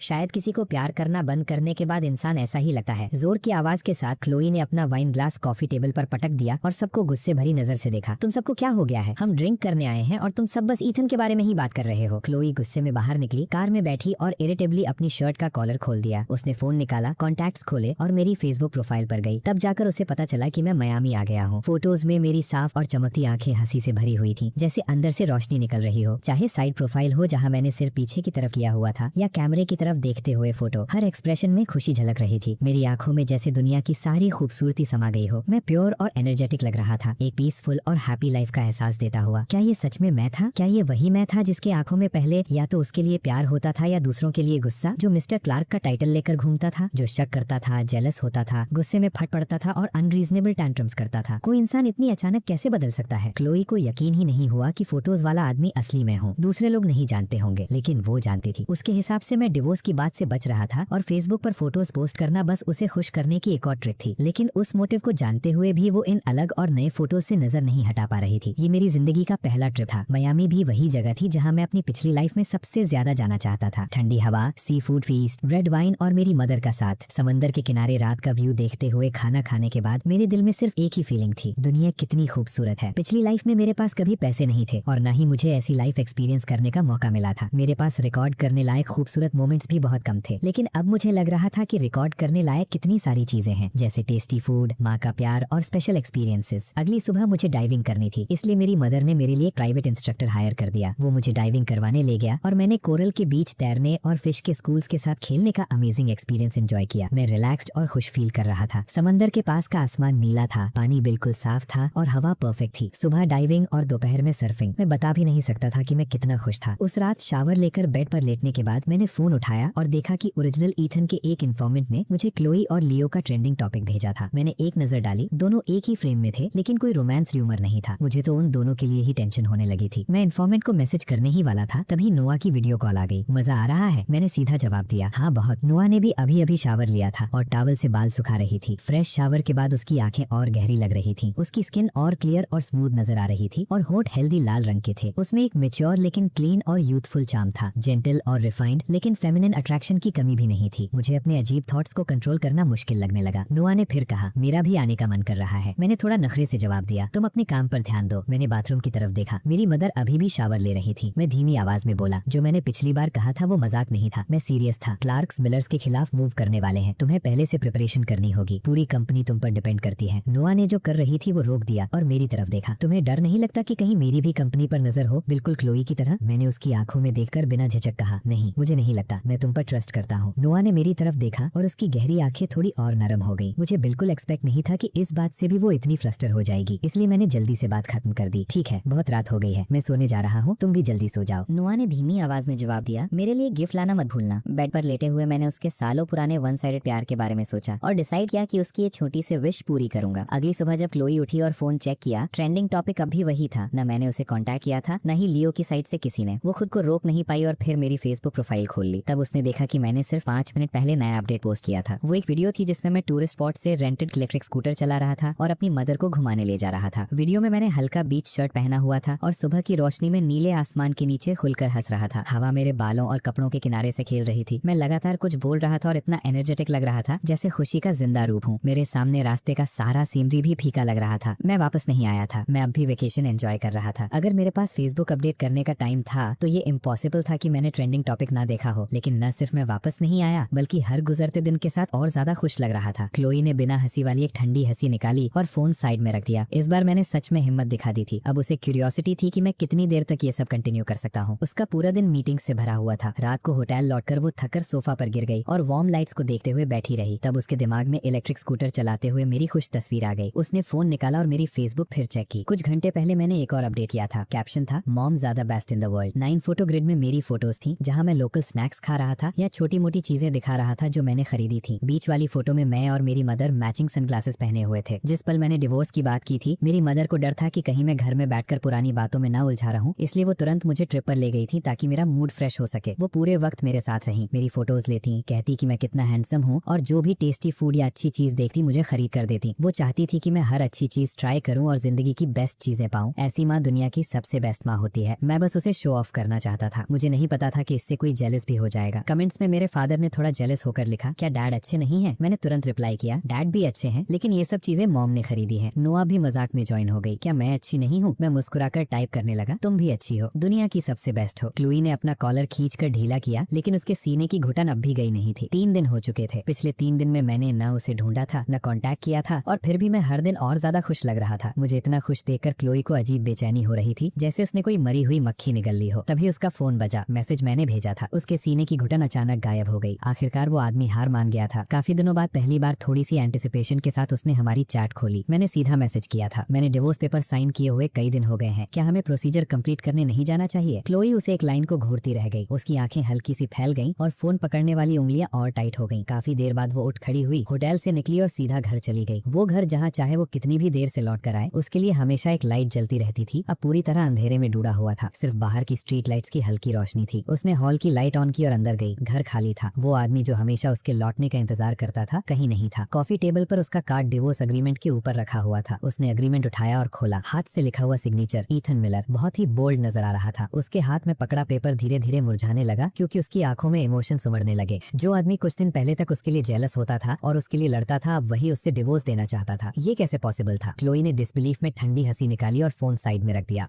मिलर एस्टेट में मेरी मदर एक बड़े बैग से लोकल स्पेशलिटीज निकालकर घर के स्टाफ में बांट रही रही थी। ईथन ने कहा था कि ये बहुत टेस्टी है, इसलिए वो सबके लिए वापस ले आया। सब लोग खुशी से गिफ्ट्स लेने लगे और उनका शुक्रिया अदा किया। पूरे घर में एक वार्म और खुश एटमॉस्फेयर फैल गया। मेरे फादर डिनर के बाद चाय पी रहे थे और नोआ किसी वर्क कॉल पर बिजी थी। घर बड़ा था लेकिन बिल्कुल भी ठंडा या सूना सूना नहीं लगता था। हर जगह वार्मथ और अपनापन था। मैं फोन पकड़े हुए था, देखा क्लोई ने अभी तक रिप्लाई नहीं किया था, तो सोचा थोड़ी देर बाद उसे कॉल कर लूंगा। नोआ आकर मेरे पास बैठ गई। मेरा गिफ्ट कहाँ है? मैंने सर उठाया और उसकी जेंटल आंखों से नजर मिली। उसकी नजर में हल्की सी एक्सपेक्टेशन थी। उसके बारे में सब कुछ जानते हुए मेरे लिए उसकी तरफ बायस ना होना मुश्किल था। मैं उठा, लगेज खोला और 2 छोटे नाइट लाइट निकाले। उनमें से एक सीशेल से बना हुआ था जो मैंने खुद कलेक्ट करके DIY क्राफ्ट स्टॉल पर असेंबल किया था। मैंने दोनों उसकी तरफ बढ़ाए। कौन सा चाहिए? नोआ ने दोनों को देखा। दूसरा वाला किसके लिए है? मैंने उसकी छोटी सी ट्रिक एक्सपोज नहीं की। मेरे लिए। नोआ मुस्कुराई और सीशेल वाला नाइट लाइट उठाकर बार बार देखने लगी। गिफ्ट्स बांटने के बाद मेरी मदर ने उसके हाथ में नाइट लाइट देखा और कैजुअली बोल दिया, ये ईथन ने खुद बनाया है। ये सुनते ही नोआ ने तुरंत मेरी तरफ देखा। उसकी आंखों में सरप्राइज और खुशी छुपी नहीं पा रही थी। ये तुमने खुद बनाया? ओरिजिनल ईथन ने हाथ से बनी चीजें सिर्फ क्लोई के लिए बनाई थी। इतने सालों से उसे सीक्रेटली प्यार करने वाली नोआ को पहली बार उससे कोई हैंडमेड गिफ्ट मिला था। उसकी खुशी साफ दिख रही थी। मैंने उसे ठंडी नजर से देखा। क्या हुआ? पसंद नहीं आया? पसंद नहीं है तो वापस कर दो। नोआ ने मुझे नरम नजरों से देखा। पसंद नहीं है ऐसा नहीं है, शायद इसलिए क्योंकि मुझे पता था कि वो ओरिजिनल ईथन से प्यार करती थी। जब भी वो मुझे ऐसे देखती थी मुझे उसकी दबी हुई फीलिंग्स महसूस होती थी और उसके चार्म को इग्नोर करना मुश्किल लगता था। मैं फोन उठाते हुए खड़ा हो गया। मैं थक गया हूँ, रूम में जाकर रेस्ट करूंगा। रूम में वापस जाकर मैंने फोन खोला और देखा क्लोई ने मेरे मैसेज का रिप्लाई कर दिया था। कल सुबह 9 बजे सिटी हॉल। बुक में क्लोई ने मिलर फैमिली को बैंकरप्ट किया था, मुझे डिवोर्स देने पर मजबूर किया था और मुझे बिल्कुल खाली हाथ छोड़ दिया था। अब जब हम इतनी जल्दी डिवोर्स ले रहे थे, क्या इसका मतलब ये था कि मिलर फैमिली की बर्बादी वाली किस्मत भी बदल सकती है? मेरा मूड बहुत अच्छा था, कहीं ओवर स्लीप न कर दूं, इसलिए बात के बाद मैंने अलार्म भी लगा लिया। अगली सुबह अलार्म बजने से पहले ही मेरी आंख खुल गई। सोचकर ही एक्साइटमेंट हो रही थी कि मैं अपनी फ्रीडम वापस पाने वाला हूँ, इसलिए मैंने तैयार होते वक्त खास ध्यान दिया। जब मैं नीचे आया मेरे फादर ब्रेकफास्ट करके ऑफिस जा चुके थे। मेरी मदर बैकयार्ड से तोड़कर लाए हुए फ्लावर्स ट्रिम कर रही थी। मुझे देखते ही ब्रेकफास्ट के लिए बुलाया, लेकिन मैं जल्दी में था, इसलिए कि एक्सक्यूज बनाया और जल्दी निकल गया। डिवोर्स फाइनलाइज होने के बाद मैं उन्हें सरप्राइज देना चाहता था। ओरिजिनल ईथन को ड्राइविंग आती थी और उसके पास लाइसेंस भी था, लेकिन मुझे नहीं। मुझे सिर्फ इलेक्ट्रिक स्कूटर चलाना आता था और मैंने कभी ड्राइविंग सीखी ही नहीं थी। मैंने पहले से ही कार बुक कर रखी थी और 8:50 AM पर सिटी हॉल पहुंच गया। मैंने फोन निकाला और क्लोई को कॉल किया। मैं सिटी हॉल पहुंच गया हूँ, तुम कब आ रही हो? क्लोई ने जवाब दिया, बस आ रही हूँ। मैं पेड़ की छांव में खड़ा वेट करता रहा। 9:30 बज गए, तब जाकर मैंने क्लोई की कार आते देखी। मैं तुरंत उसकी तरफ बढ़ा। क्लोई ने कार की विंडो से मुझे देखा। मैं स्टाइलिश लग रहा था। व्हाइट शर्ट के नीचे मेरी फिट चेस्ट हल्की सी नजर आ रही थी। मेरे हैंडसम चेहरे पर मुस्कान थी और मेरे नीटली कट शॉर्ट हेयर हवा में हिल रहे थे। मेरे अंदर एक कॉन्फिडेंट और यूथफुल चार्म था, जैसे कोई इररेसिस्टिबल मेल सायरन हो। मैं धूप के सामने से उसकी तरफ चलकर आ रहा था, जैसे मेरे आसपास रोशनी चमक रही हो और बाकी सब कुछ फीका पड़ गया हो। मैं कार के पास रुककर विंडो पर नॉक किया, तब जाकर क्लोई होश में आई और बाहर निकली। हमारी नजरें मिली। मेरी आंखों में उसके लिए ना कोई प्यार था, ना कोई दर्द, न कोई उदासी, सिर्फ एक हल्का सा अनफेमिलियर स्माइल था, बिल्कुल वैसा नहीं जैसा उसने एक्सपेक्ट किया था। मैंने बस उसे एक नजर देखा और कहा चलो। इतना कहकर मैं मुड़ गया और सिटी हॉल की एंट्रेंस की तरफ चल दिया। मेरे कदम हल्के और ईगर थे। इसी पल क्लोई को पहली बार पूरी तरह से यकीन हुआ कि मैं सच में डिवोर्स चाहता हूँ। वो मेरी पीठ को देखती रही। उसके दिमाग में 2 साल पहले वाली फोर्स्ड मैरिज की यादें उभर आईं। इतना वक्त बीत चुका था, लेकिन वो सब कुछ अब भी कल की बात जैसा साफ था। मुझसे जबरदस्ती शादी करना क्लोई के लिए एक बेइज्जती थी और शादी के दिन से ही वो उस दिन का इंतजार कर रही थी जब वो इस बेइज्जती का बदला ले सके। लेकिन उस दिन के आने से पहले ही मैं डिवोर्स मांगने लग गया था। मैं कुछ कदम आगे बढ़ा, फिर देखा वो अभी भी वहीं खड़ी है। मैं भौहें सिकोड़कर वापस उसके पास गया। क्या हुआ? वो बस मुझे देखती रही और कुछ नहीं बोली। अचानक मेरे दिल में एक बुरा सा एहसास हुआ। ये मत कहना कि तुम डॉक्यूमेंट्स लाना भूल गई हो। मैं अपनी फ्रस्ट्रेशन दबाकर बोला, तुम डिवोर्स लेने आई हो और डॉक्यूमेंट्स ही नहीं लाई। मैं गुस्से को कंट्रोल करते हुए बोला, तो जल्दी किसी को कॉल करो और मंगवा लो। क्लोए बस मुझे ठंडी नजरों से देखती रही, एक शब्द नहीं बोला। मैं उसे देखकर हैरान रह गया। तो कॉल करो ना, मुझे क्या देख रही हो? तब जाकर क्लोए ने खुद को संभाला, वॉच देखी और बोली, मेरी 10 बजे मीटिंग है, डिवोर्स की बात बाद में करेंगे। मैं तुरंत उसे रोकने की कोशिश की। हम ऑलरेडी यहाँ आ गए हैं, दोबारा क्यों आना? मीटिंग पोस्टपोन कर दो। पेपर वर्क खत्म करने के बाद भी मीटिंग हो सकती है। इतनी मुश्किल से तो मैं इसे यहाँ लाया था। अगली बार कितनी प्रॉब्लम्स आ जाएंगी पता नहीं। मैं और वेट नहीं करना चाहता था। मैंने ये इसलिए कहा क्योंकि बुक में वो लियो के लिए कई बार मीटिंग्स पोस्टपोन कर चुकी थी, जिससे क्लियर था कि मीटिंग्स इतनी भी इंपॉर्टेंट नहीं होती थी। लेकिन मेरी बात खत्म होते ही क्लोए का एक्सप्रेशन बदल गया। वो मुझे ऐसे देखने लगी जैसे मैंने कोई माफ ना की जा सकने वाली गलती कर दी हो। उसका चेहरा इतना ठंडा हो गया था कि किसी को फ्रीज कर दे। ईथन, क्या तुम्हें सच में लगता है कि तुम्हारे मैटर्स हमेशा सबसे इंपॉर्टेंट होते हैं? क्या तुम्हें लगता है कि हजारों एम्प्लॉइज की लाइवलीहुड तुम्हारे डिवोर्स से कम इंपॉर्टेंट है? तुम खुद को बहुत ज्यादा इंपॉर्टेंस देते हो। मैं उसकी बात सुनकर 2 सेकंड के लिए स्टन रह गया। क्या हिपोक्रेट है। जब लियो के लिए मीटिंग पोस्टपोन होती थी तो सब ठीक था, लेकिन जब मैंने कहा तो अचानक हजारों एम्प्लॉइज की जिंदगी दांव पर लग गई। और वैसे भी ये डिवोर्स सिर्फ मेरा मैटर थोड़ी था, ये उसका भी मैटर था। क्लोए ने मुझे रिएक्ट करने का मौका भी नहीं दिया, डांट कर सीधा चली गई। हमने डिवोर्स का टाइम डिसाइड किया था, लेकिन लेट आई वो, डॉक्यूमेंट्स भूल गई वो, फिर भी गुस्से में कार का डोर पटक कर निकल गई वो। गुस्सा मुझे आना चाहिए था, लेकिन सीन उसने क्रिएट किया। मैं इतना इरिटेट हो गया था कि गाली देने का मन कर रहा था। मैंने तो पहले ही फेसबुक पोस्ट तक प्लान कर ली थी सिंगल होने की सेलिब्रेशन के लिए। रात को कहाँ एंजॉय करूंगा ये भी सोच लिया था, लेकिन डिवोर्स हुआ ही नहीं। मैं सुपरमार्केट गया, स्नैक्स का बड़ा सा पाइल खरीदा और सीधा क्लार्क कॉर्पोरेशन पहुंच गया। जब क्लोए मीटिंग से वापस आई, उसने मुझे मुझे अपने ऑफिस के सोफे पर बैठा हुआ देखा। मैं फोन में गेम खेल रहा था और मुंह में स्पाइसी स्टिक दबा रखी थी। पूरे ऑफिस में उसकी स्मेल फैली हुई थी। Coffee table chips, chicken feet और स्पाइसी स्टिक्स जैसे स्नैक्स से भरी पड़ी थी। ये सब वो चीजें थी जो ओरिजिनल ईथन कभी नहीं खाता था। क्लोए ने नफरत से भौहें सिकोड़ ली। तुम यहाँ क्या कर रहे हो? मैं फोन से नजर हटाए बिना स्नैक खाता रहा, सर तक नहीं उठाया। तुम्हारा वेट कर रहा हूँ। क्लोए एक सेकंड के लिए रुक गई। उसने मेरी तरफ देखा, फिर अपनी चेयर पर जाकर बैठ गई। मेरा वेट किस लिए? मैं बिना इमेज की परवाह किए जंक फूड खा रहा था और गेम खेल रहा था। एक वेल्दी एयर के टिपिकल बिहेवियर का नामो निशान नहीं था। मेरे अंदर का ये वर्जन उसके लिए बहुत अनफेमिलियर था। मैंने गेम पॉज की और सर उठाया। सुधा डिवोर्स फाइनलाइज नहीं हो पाया था ना? मुझे पता है तुम बिजी हो, इसलिए यहीं वेट कर रहा हूँ। काम खत्म होने के बाद चलते हैं। क्लोए ने मुझे ठंडी नजर से देखा और कॉलर ढीला किया। आज मैं पूरा दिन बिजी हूँ। मैंने उसे देखा, फिर दोबारा देखा, बिल्कुल डाउटफुल एक्सप्रेशन के साथ। तो फिर तुम फ्री कब होगी? क्लोए ने साइड से एक फाइल उठाई। जब टाइम मिलेगा तब कांटेक्ट करूंगी। मुझे तुरंत फील हुआ कि उसने अपना माइंड चेंज कर लिया है। एक बिलियनर सीईओ अगर डिवोर्स लेना चाहे तो क्या उसके पास टाइम नहीं होगा? लेकिन वो पीछे क्यों हट रही थी? वो तो ओरिजिनल ईथन से इतनी नफरत करती थी। डिवोर्स तो उसके लिए फ्रीडम होना चाहिए था। या फिर अभी तक उसने मुझे इनफ टॉर्चर नहीं किया था? बुक में फीमेल लीड ने कभी डायरेक्टली नहीं कहा था, लेकिन ओरिजिनल ईथन के साथ उसका बिहेवियर क्लियरली दिखाता था कि वो फोर्स्ड मैरिज का बदला ले रही थी। अब जब मैं खुद डिवोर्स मांग रहा हूँ, क्या वो मुझे भी वही पेन फील करवाना चाहती थी? छोड़कर जाना चाहने का दर्द, लेकिन जा ना पाने का। मैं गुस्से में खड़ा हो गया और सीधा क्लोए से पूछा, क्या तुम डिवोर्स से पीछे हटने की कोशिश कर रही हो? मैं तुम्हें 3 दिन देता हूँ। अगर 3 दिन के अंदर तुम मेरे साथ डिवोर्स फाइनलाइज करने नहीं गई तो मैं कोर्ट में डिवोर्स फाइल कर दूंगा। मैं उससे डिस्कस नहीं कर रहा था, मैं बस इन्फॉर्म कर रहा था। ये कहकर मैंने अपने स्नैक्स उठाए और निकलने की तैयारी कर ली। तभी लियो ने ऑफिस का डोर खोला और अंदर आ गया। मुझे देखते ही उसकी आंखों में डर साफ नजर आया और वो तुरंत पीछे हटने लगा। मैं तुरंत बोल पड़ा, वो क्या मैं गलत टाइम पर आ गया? मैंने उसे तुरंत रोका। नहीं, तुम बिल्कुल सही टाइम पर आए हो। नॉवेल की मेन लीड एक फ्रेश फेस और वेल बिहेव्ड लड़के के रूप में डिस्क्राइब किया गया था। नाजुक और कमजोर सा, जिसे देखकर किसी को भी उसकी प्रोटेक्शन करने का मन करे। उसका फैमिली बैकग्राउंड ट्रैजिक था। उसका फादर कंपल्सिव गैम्बलर था और उसकी मदर की हेल्थ बहुत खराब रहती थी। हाई स्कूल में जब उसका फादर लोन शार्क का पैसा नहीं चुका पाया और उसे बेचने वाला था, तब क्लोई ने उसे बचा लिया था। उस दिन के बाद से क्लोई हमेशा उसकी शील्ड बनी रही। जब लियो एंटरटेनमेंट इंडस्ट्री में आना चाहता था, क्लोई ने उसे अपनी कंपनी में साइन किया और उसे एक राइजिंग स्टार बना दिया। बुक के मेन लीड के रूप में वो काइंड, हार्ड वर्किंग और स्ट्रॉन्ग मोरल्स वाला था। क्लोई ने जब उसे बचाया था, तभी से वो उससे प्यार करने लगा था। लेकिन उसे लगता था कि वो क्लोई के लायक नहीं है और कभी कन्फेस करने की हिम्मत नहीं हुई। वो बस खुद को बेटर बनाना चाहता था ताकि एक दिन उसके वर्दी हो सके। जब क्लोई की जबरदस्ती शादी कर दी गई, तब भी उसने अपने प्रिंसिपल्स नहीं छोड़े। वो उससे प्यार करता था, लेकिन थर्ड पार्टी नहीं बनना चाहता था, इसलिए रिस्पेक्टफुल डिस्टेंस बनाए रखता था। नॉवेल ज्यादातर मेल लीड और ओरिजिनल ईथन के पर्सपेक्टिव से लिखी गई थी। फीमेल लीड का प्यार एक्शंस के थ्रू दिखाया गया था। जितना मैंने पढ़ा था, उस पॉइंट तक दोनों ने एक दूसरे को कन्फेस भी नहीं किया था। उनका ये रिस्ट्रेंट और सीक्रेट प्यार रीडर्स की सिंपैथी और एंटिसिपेशन का सेंटर था। और ओरिजिनल ईथन रीडर्स दोस्त विलेन साइड कैरेक्टर को स्टोरी से बाहर निकाल देना चाहते थे। मैं शांति से लियो को समझाने लगा, अभी मेरी और क्लोई की डिवोर्स के बारे में बात हुई है। आज उसके पास पेपर वर्क कंप्लीट करने का टाइम नहीं है और मैं अभी निकल ही रहा था। मैंने एक बार क्लोई की तरफ देखा, फिर लियो की तरफ और एक सिंसियर स्माइल के साथ जल्दी से बाहर निकलने लगा। तुम दोनों आराम से बात करो, मैं डिस्टर्ब नहीं करूंगा। जैसे ही मैं लियो के पास से गुजरा, मैंने क्लियरली फील किया कि वो थोड़ा सा पीछे हट गया। वैसे भी उसका मुझसे डरना नॉर्मल था। ओरिजिनल ईथन उसे हमेशा होम रेकर मानता था। जब भी मिलता था उसे लेक्चर देता था और कई बार तो लोग हायर करके उसे नुकसान पहुंचाने की कोशिश भी कर चुका था। एक असली विलन। मैं तो बस अपना नाम साफ करने की कोशिश कर रहा था। ऑफिस से बाहर निकलते हुए मैंने सोच समझकर डोर भी बंद कर दिया। लियो मुझे जाते हुए देखकर हैरान रह गया। जब उसने क्लोई की तरफ देखा तो वो बंद दरवाजे को घूर रही थी और उसका एक्सप्रेशन अंधेरा था। लियो अपने ट्रिप से लाए हुए लोकल स्पेशलिटीज लेकर उसके पास आया। उसने देखा कि क्लोई के हाथ में जो पेन था, उसकी इंक पूरे डॉक्यूमेंट पे फैल चुकी थी। क्लोई ने नजर वापस खींचकर उसकी तरफ देखा। तुम यहाँ क्यों आए हो? लियो मुस्कुराया और बैग टेबल पर रख दिया। ट्रिप से कुछ लोकल स्पेशलिटीज लाया हूँ, मुझे अच्छी लगी थी इसलिए तुम्हारे लिए भी ले आया। मेरी मॉम के लिए डॉक्टर ढूंढने में हेल्प करने के लिए थैंक्स। उसने रिस्ट्रेन्ड नजरों से उसकी तरफ देखा। क्या तुम ईथन से डिवोर्स ले रही हो? इधर मैं स्नैक्स लेकर बाहर निकला तो सैरा से टकरा गया। उसके हाथ में एक फाइल थी जो क्लोई को साइन करनी थी। मैंने हाथ बढ़ाकर उसे रोका। तुम्हारी बॉस अभी एक इंपॉर्टेंट काम में बिजी है। लियो के बाहर आने तक वेट करो, फिर फाइल लेकर जाना। सैरा ने ऑफिस के दरवाजे को देखा, फिर मुझे देखा। वो पूरी तरह से कंफ्यूज थी। लियो अंदर था और मैं ना तो जेलस हो रहा था, ना सीन क्रिएट कर रहा था। उल्टा यहाँ खड़ा था और दूसरों को डिस्टर्ब करने से रोक रहा था। मैंने अपना स्नैक्स का पैकेट खोला। खाओगी? उसके सामने पैकेट देखकर फूडी सैरा खुद को रोक नहीं पाई और पिकल्ड चिकन फीट का पैकेट ले लिया। Thank you mister Miller. मैंने उसे एक और एडवाइस दी, आज के बाद थोड़ा ऑब्जर्वेंट रहना। जब लियो उसे मिलने आए तो अंदर जाके डिस्टर्ब मत करना। ये कहकर मैं निकल गया। उनकी हेल्प करना मतलब अपनी हेल्प करना था। दोनों को जल्दी से अपने दिल की बात मान लेनी चाहिए ताकि क्लोई जल्दी से मुझे डिवोर्स दे दे। कोर्ट में डिवोर्स फाइल करना काफी कॉम्प्लिकेटेड लग रहा था। उसके लिए ब्रोकन मैरिज के प्रूफ भी चाहिए होते हैं। सैरा चिकन फीट खा रही थी जब लियो बाहर निकला। वो फाइल लेकर अंदर गई और गॉसिप किए बिना नहीं रह पाई। आपको पता है मिस्टर मिलर ने अभी मुझे क्या कहा? क्लोई ने सिर उठाकर उसकी तरफ देखा। सारा ने आगे कहा, मिस्टर मिलर ने कहा कि मुझे तभी अंदर आना चाहिए जब लियो बाहर निकल जाए, और उन्होंने ये भी कहा कि आज के बाद जब भी लियो आपसे मिलने आए मुझे आप दोनों को डिस्टर्ब नहीं करना चाहिए। क्लोई ने गुस्से में एक फाइल उसकी तरफ फेंकी। चेहरा नाराजगी से भरा हुआ था। तुम्हारी सैलरी वो देता है या मैं? सारा ने फाइल पकड़ ली और फिर भी बोल पड़ी, आपको नहीं लगता मिस्टर मिलर बदल गए हैं? ऐसा लगता है उन्हें अब आपसे जेलसी नहीं होती, उल्टा वो आपको और लियो को साथ लाने की कोशिश कर रहे हैं। क्लोई ने उसे ठंडी नजर से देखा और उसके होठों पर एक डेंजरस स्माइल उभर आई। लगता है तुम्हारे पास आजकल बहुत फ्री टाइम है। सारा तुरंत चुप हो गई, साइंड फाइल उठाई और वहाँ से भाग गई। क्लोई ने पेन डेस्क पर पटक दिया। उसके होंठों की मुस्कान धीरे धीरे ठंडी हो गई और उसकी नजर और सख्त हो गई। डिवोर्स नहीं हुआ था। मैं कंपनी से निकला और देखा कि लगभग लंच का टाइम हो गया है। मैंने कैब ली और घर चला गया। माँ के साथ लंच करने के बाद मैंने online near by driving school search किया और इन्फॉर्मेशन के लिए कॉल की। गैराज में इतनी लग्जरी कार्स खड़ी थी जिन्हें मैं देख तो सकता था लेकिन चला नहीं सकता था। ये मेरे लिए टॉर्चर जैसा था। ओरिजिनल ईथन के पास लाइसेंस था, इसलिए मुझे सिर्फ ड्राइविंग सीखनी थी। ड्राइविंग स्कूल का अपना ट्रेनिंग ग्राउंड था जो परफेक्ट था। फोन पर अपॉइंटमेंट फिक्स करने के बाद मैंने कार बुक की और ड्राइविंग स्कूल पहुंच गया। पैसे से काम आसान हो जाता है, इस प्रिंसिपल के हिसाब से ओनर ने मेरे लिए खूबसूरत इंस्ट्रक्टर अरेंज की जो 1-on-1 ट्रेनिंग देती थी और जिसका टेम्पर बहुत अच्छा था। सच में पैसे की वैल्यू मिल रही थी। मैं बहुत क्लमजी था लेकिन पूरी आफ्टरनून में उसने एक बार भी इरिटेशन नहीं दिखाई। वो लगातार मुझे एनकरेज करती रही, कंफर्ट करती रही और टॉप लेवल इमोशनल सपोर्ट देती रही। पूरा दिन लग गया लेकिन आखिरकार मैंने ड्राइविंग की बेसिक सीख ली। थैंक्स बोलने के लिए मैंने उसे डिनर पर इनवाइट कर दिया। इधर क्लोई ऑफिस से निकलने वाली थी कि जेसिका का मैसेज आ गया। क्लोई, पिछली बार हम गलत थे, हमने तुम्हारी फीलिंग्स कंसिडर नहीं की। आज रात हमारी तरफ से ट्रीट है, सिंसियरली सॉरी बोलने के लिए। वो कुछ पल रुकी, फिर जैकेट उठाई और निकल गई। 20 मिनट बाद वो रेस्टोरेंट में एंटर हुई और एक फेमिलियर फिगर को खुलकर हंसते हुए देखा। जैसे ही वो पास आई उसने मुझे उस लड़की की तारीफ करते हुए सुना। मैं कह रहा था, तुम जैसी खूबसूरत और अच्छी फिगर वाली यंग लेडी का फ्यूचर तो बहुत ब्राइट होना चाहिए। ड्राइविंग इंस्ट्रक्टर बनकर अपना टैलेंट क्यों वेस्ट कर रही हो। मुझे तब पता चला था कि वो असल में इंस्ट्रक्टर नहीं थी बल्कि ड्राइविंग स्कूल ओनर की बेटी थी जिसे उसकी माँ ने स्टाफ शॉर्टेज की वजह से मुझे सिखाने भेज दिया था। ये बात सोचकर मुझे हंसी आ गई। मैं हंसी रहा था कि अचानक एक ठंडी नजर का एहसास हुआ। मैंने इंस्टिंक्टिवली सर उठाया और देखा क्लोई पास खड़ी थी। उसका चेहरा अंधेरा था। मैं कुछ बोल पाता उससे पहले ही क्लोई ने मेरा हाथ पकड़ा, मुझे खड़ा किया और रेस्टोरेंट के बाहर खींच ले गई। कार के साथ मुझे रोककर उसने गुस्से से कहा, ईथन, अभी हमारा डिवोर्स भी नहीं हुआ और तुम पहले ही दूसरी औरतों के साथ घूम रहे हो। इतनी हिम्मत तुम्हें किसने दी। मैं उस खूबसूरत चेहरे को देखता रहा। इतना सुंदर चेहरा और इतना खराब टेम्पर, कितनी वेस्ट की बात थी। मैंने अपनी कलाई रब की। कौन सी दूसरी औरत, मैं बस किसी के साथ नॉर्मल डिनर कर रहा था। फालतू बातें मत करो। क्लोई गुस्से से मुझे घूरती रही। Normal dinner? क्या तुम्हें लगता है मैं अंधी हूँ? मैं उसका चेहरा देखना नहीं चाहता था, इसलिए मैंने आसमान की तरफ देख लिया। अगर तुम खुद को अंधा समझती हो तो मैं क्या कर सकता हूँ। क्लोई ने मुझे ठंडी नजर से देखा और गुस्से में हंस पड़ी। उसने मेरी चिन पकड़कर मुझे अपनी तरफ देखने पर मजबूर कर दिया। उसकी प्रेजेंस में कंट्रोलिंग प्रेशर था। ईथन, क्या तुम्हें लगता है ये अब भी 2 साल पहले वाला वक्त है जब मुझे तुम्हारी हर हरकत टॉलरेट करनी पड़ती थी? उसे मुझे टच करते देखकर, जबकि उसे ओरिजिनल ईथन का टच पसंद भी नहीं था, मुझे हंसी आ गई। मैं हल्का सा मुस्कुराया और उसके करीब आ गया, साथ ही उसकी कमर पर हाथ रख दिया। तो फिर बताओ तुम क्या करोगी? क्लोई की सांस एक पल के लिए रुक गई। उसने तुरंत मेरी कलाई पकड़ ली और उसका चेहरा और खराब हो गया। मुझे पता था कि ओरिजिनल ईथन का टच उसे कितना नफरत दिलाता था। हर बार जब मैं उसे टच करता था उसकी डिस्गस्ट और बढ़ जाती थी। उसका चेहरा और अंधेरा होते देखकर मैंने जानबूझकर उसे और प्रवोक किया। कैसा रहेगा अगर हम कोई होटल ढूंढ ले? गर्मी का मौसम था और मैंने शॉर्ट्स पहने हुए थे। मेरे नंगे पैर का उसकी टांग से टच होना उसके लिए जैसे सीधा दिल को गुदगुदाने जैसा था। एक अजीब सी सेंसेशन ने उसकी मसल मेमोरी वाली डिस्गस्ट को कुछ पल के लिए दबा दिया। पुराना ईथन कभी इतना बोल्ड होने की हिम्मत नहीं करता, ना ही वो इतना सिलेक्टिव बिहेव करता। मेरी आंखों में उसके लिए प्यार का नामो निशान नहीं था। फिर भी मैं ऐसे एक्ट कर रहा था जैसे मुझे सिर्फ उसका बॉडी चाहिए हो, जैसे वो कोई क्लब मॉडल हो। क्लोई ने जोर से सांस अंदर खींची और उसका चेहरा और भी अंधेरा हो गया। जब मैंने देखा कि उसने अभी तक नफरत से मुझे धक्का नहीं दिया तो मैं उसे किस करने के लिए झुक गया। तब जाकर क्लोई ने मुझे जोर से धक्का दिया और पॉकेट से हैंडकरचीफ निकालकर अपने हाथ साफ करने लगी। ईथन, अपनी फैंटेसीज खत्म करो। जो तुम चाहते हो वो तुम्हें मुझसे कभी नहीं मिलेगा। बिल्कुल वैसे ही जैसे मैंने सोचा था। वो डिवोर्स नहीं कर रही थी क्योंकि अब मैं डिवोर्स चाहता था। मैंने जानबूझकर अपनी कलाई रखी जैसे मुझे कोई दर्द ही ना हुआ हो। क्या ये पॉसिबल नहीं कि जो मुझे तुमसे नहीं मिल सकता वो मैं किसी और औरत से ले लूं? मैं उसकी तरफ देखते हुए उसकी कमर के नीचे तक नजर ले गया, जानबूझकर अपनी बात का मतलब क्लियर करते हुए उसे प्रवोक करता रहा। और वैसे भी लाइट्स ऑफ होने की बात सब औरतें सेम ही लगती हैं। जरूरी थोड़ी ही है कि वो तुम ही हो। क्लोई का चेहरा ऐसा लग रहा था जैसे स्याही में डुबो दिया गया हो। उसने दांत भींच लिए, हैंडकरचीफ फेंका और गुस्से में हंस पड़ी।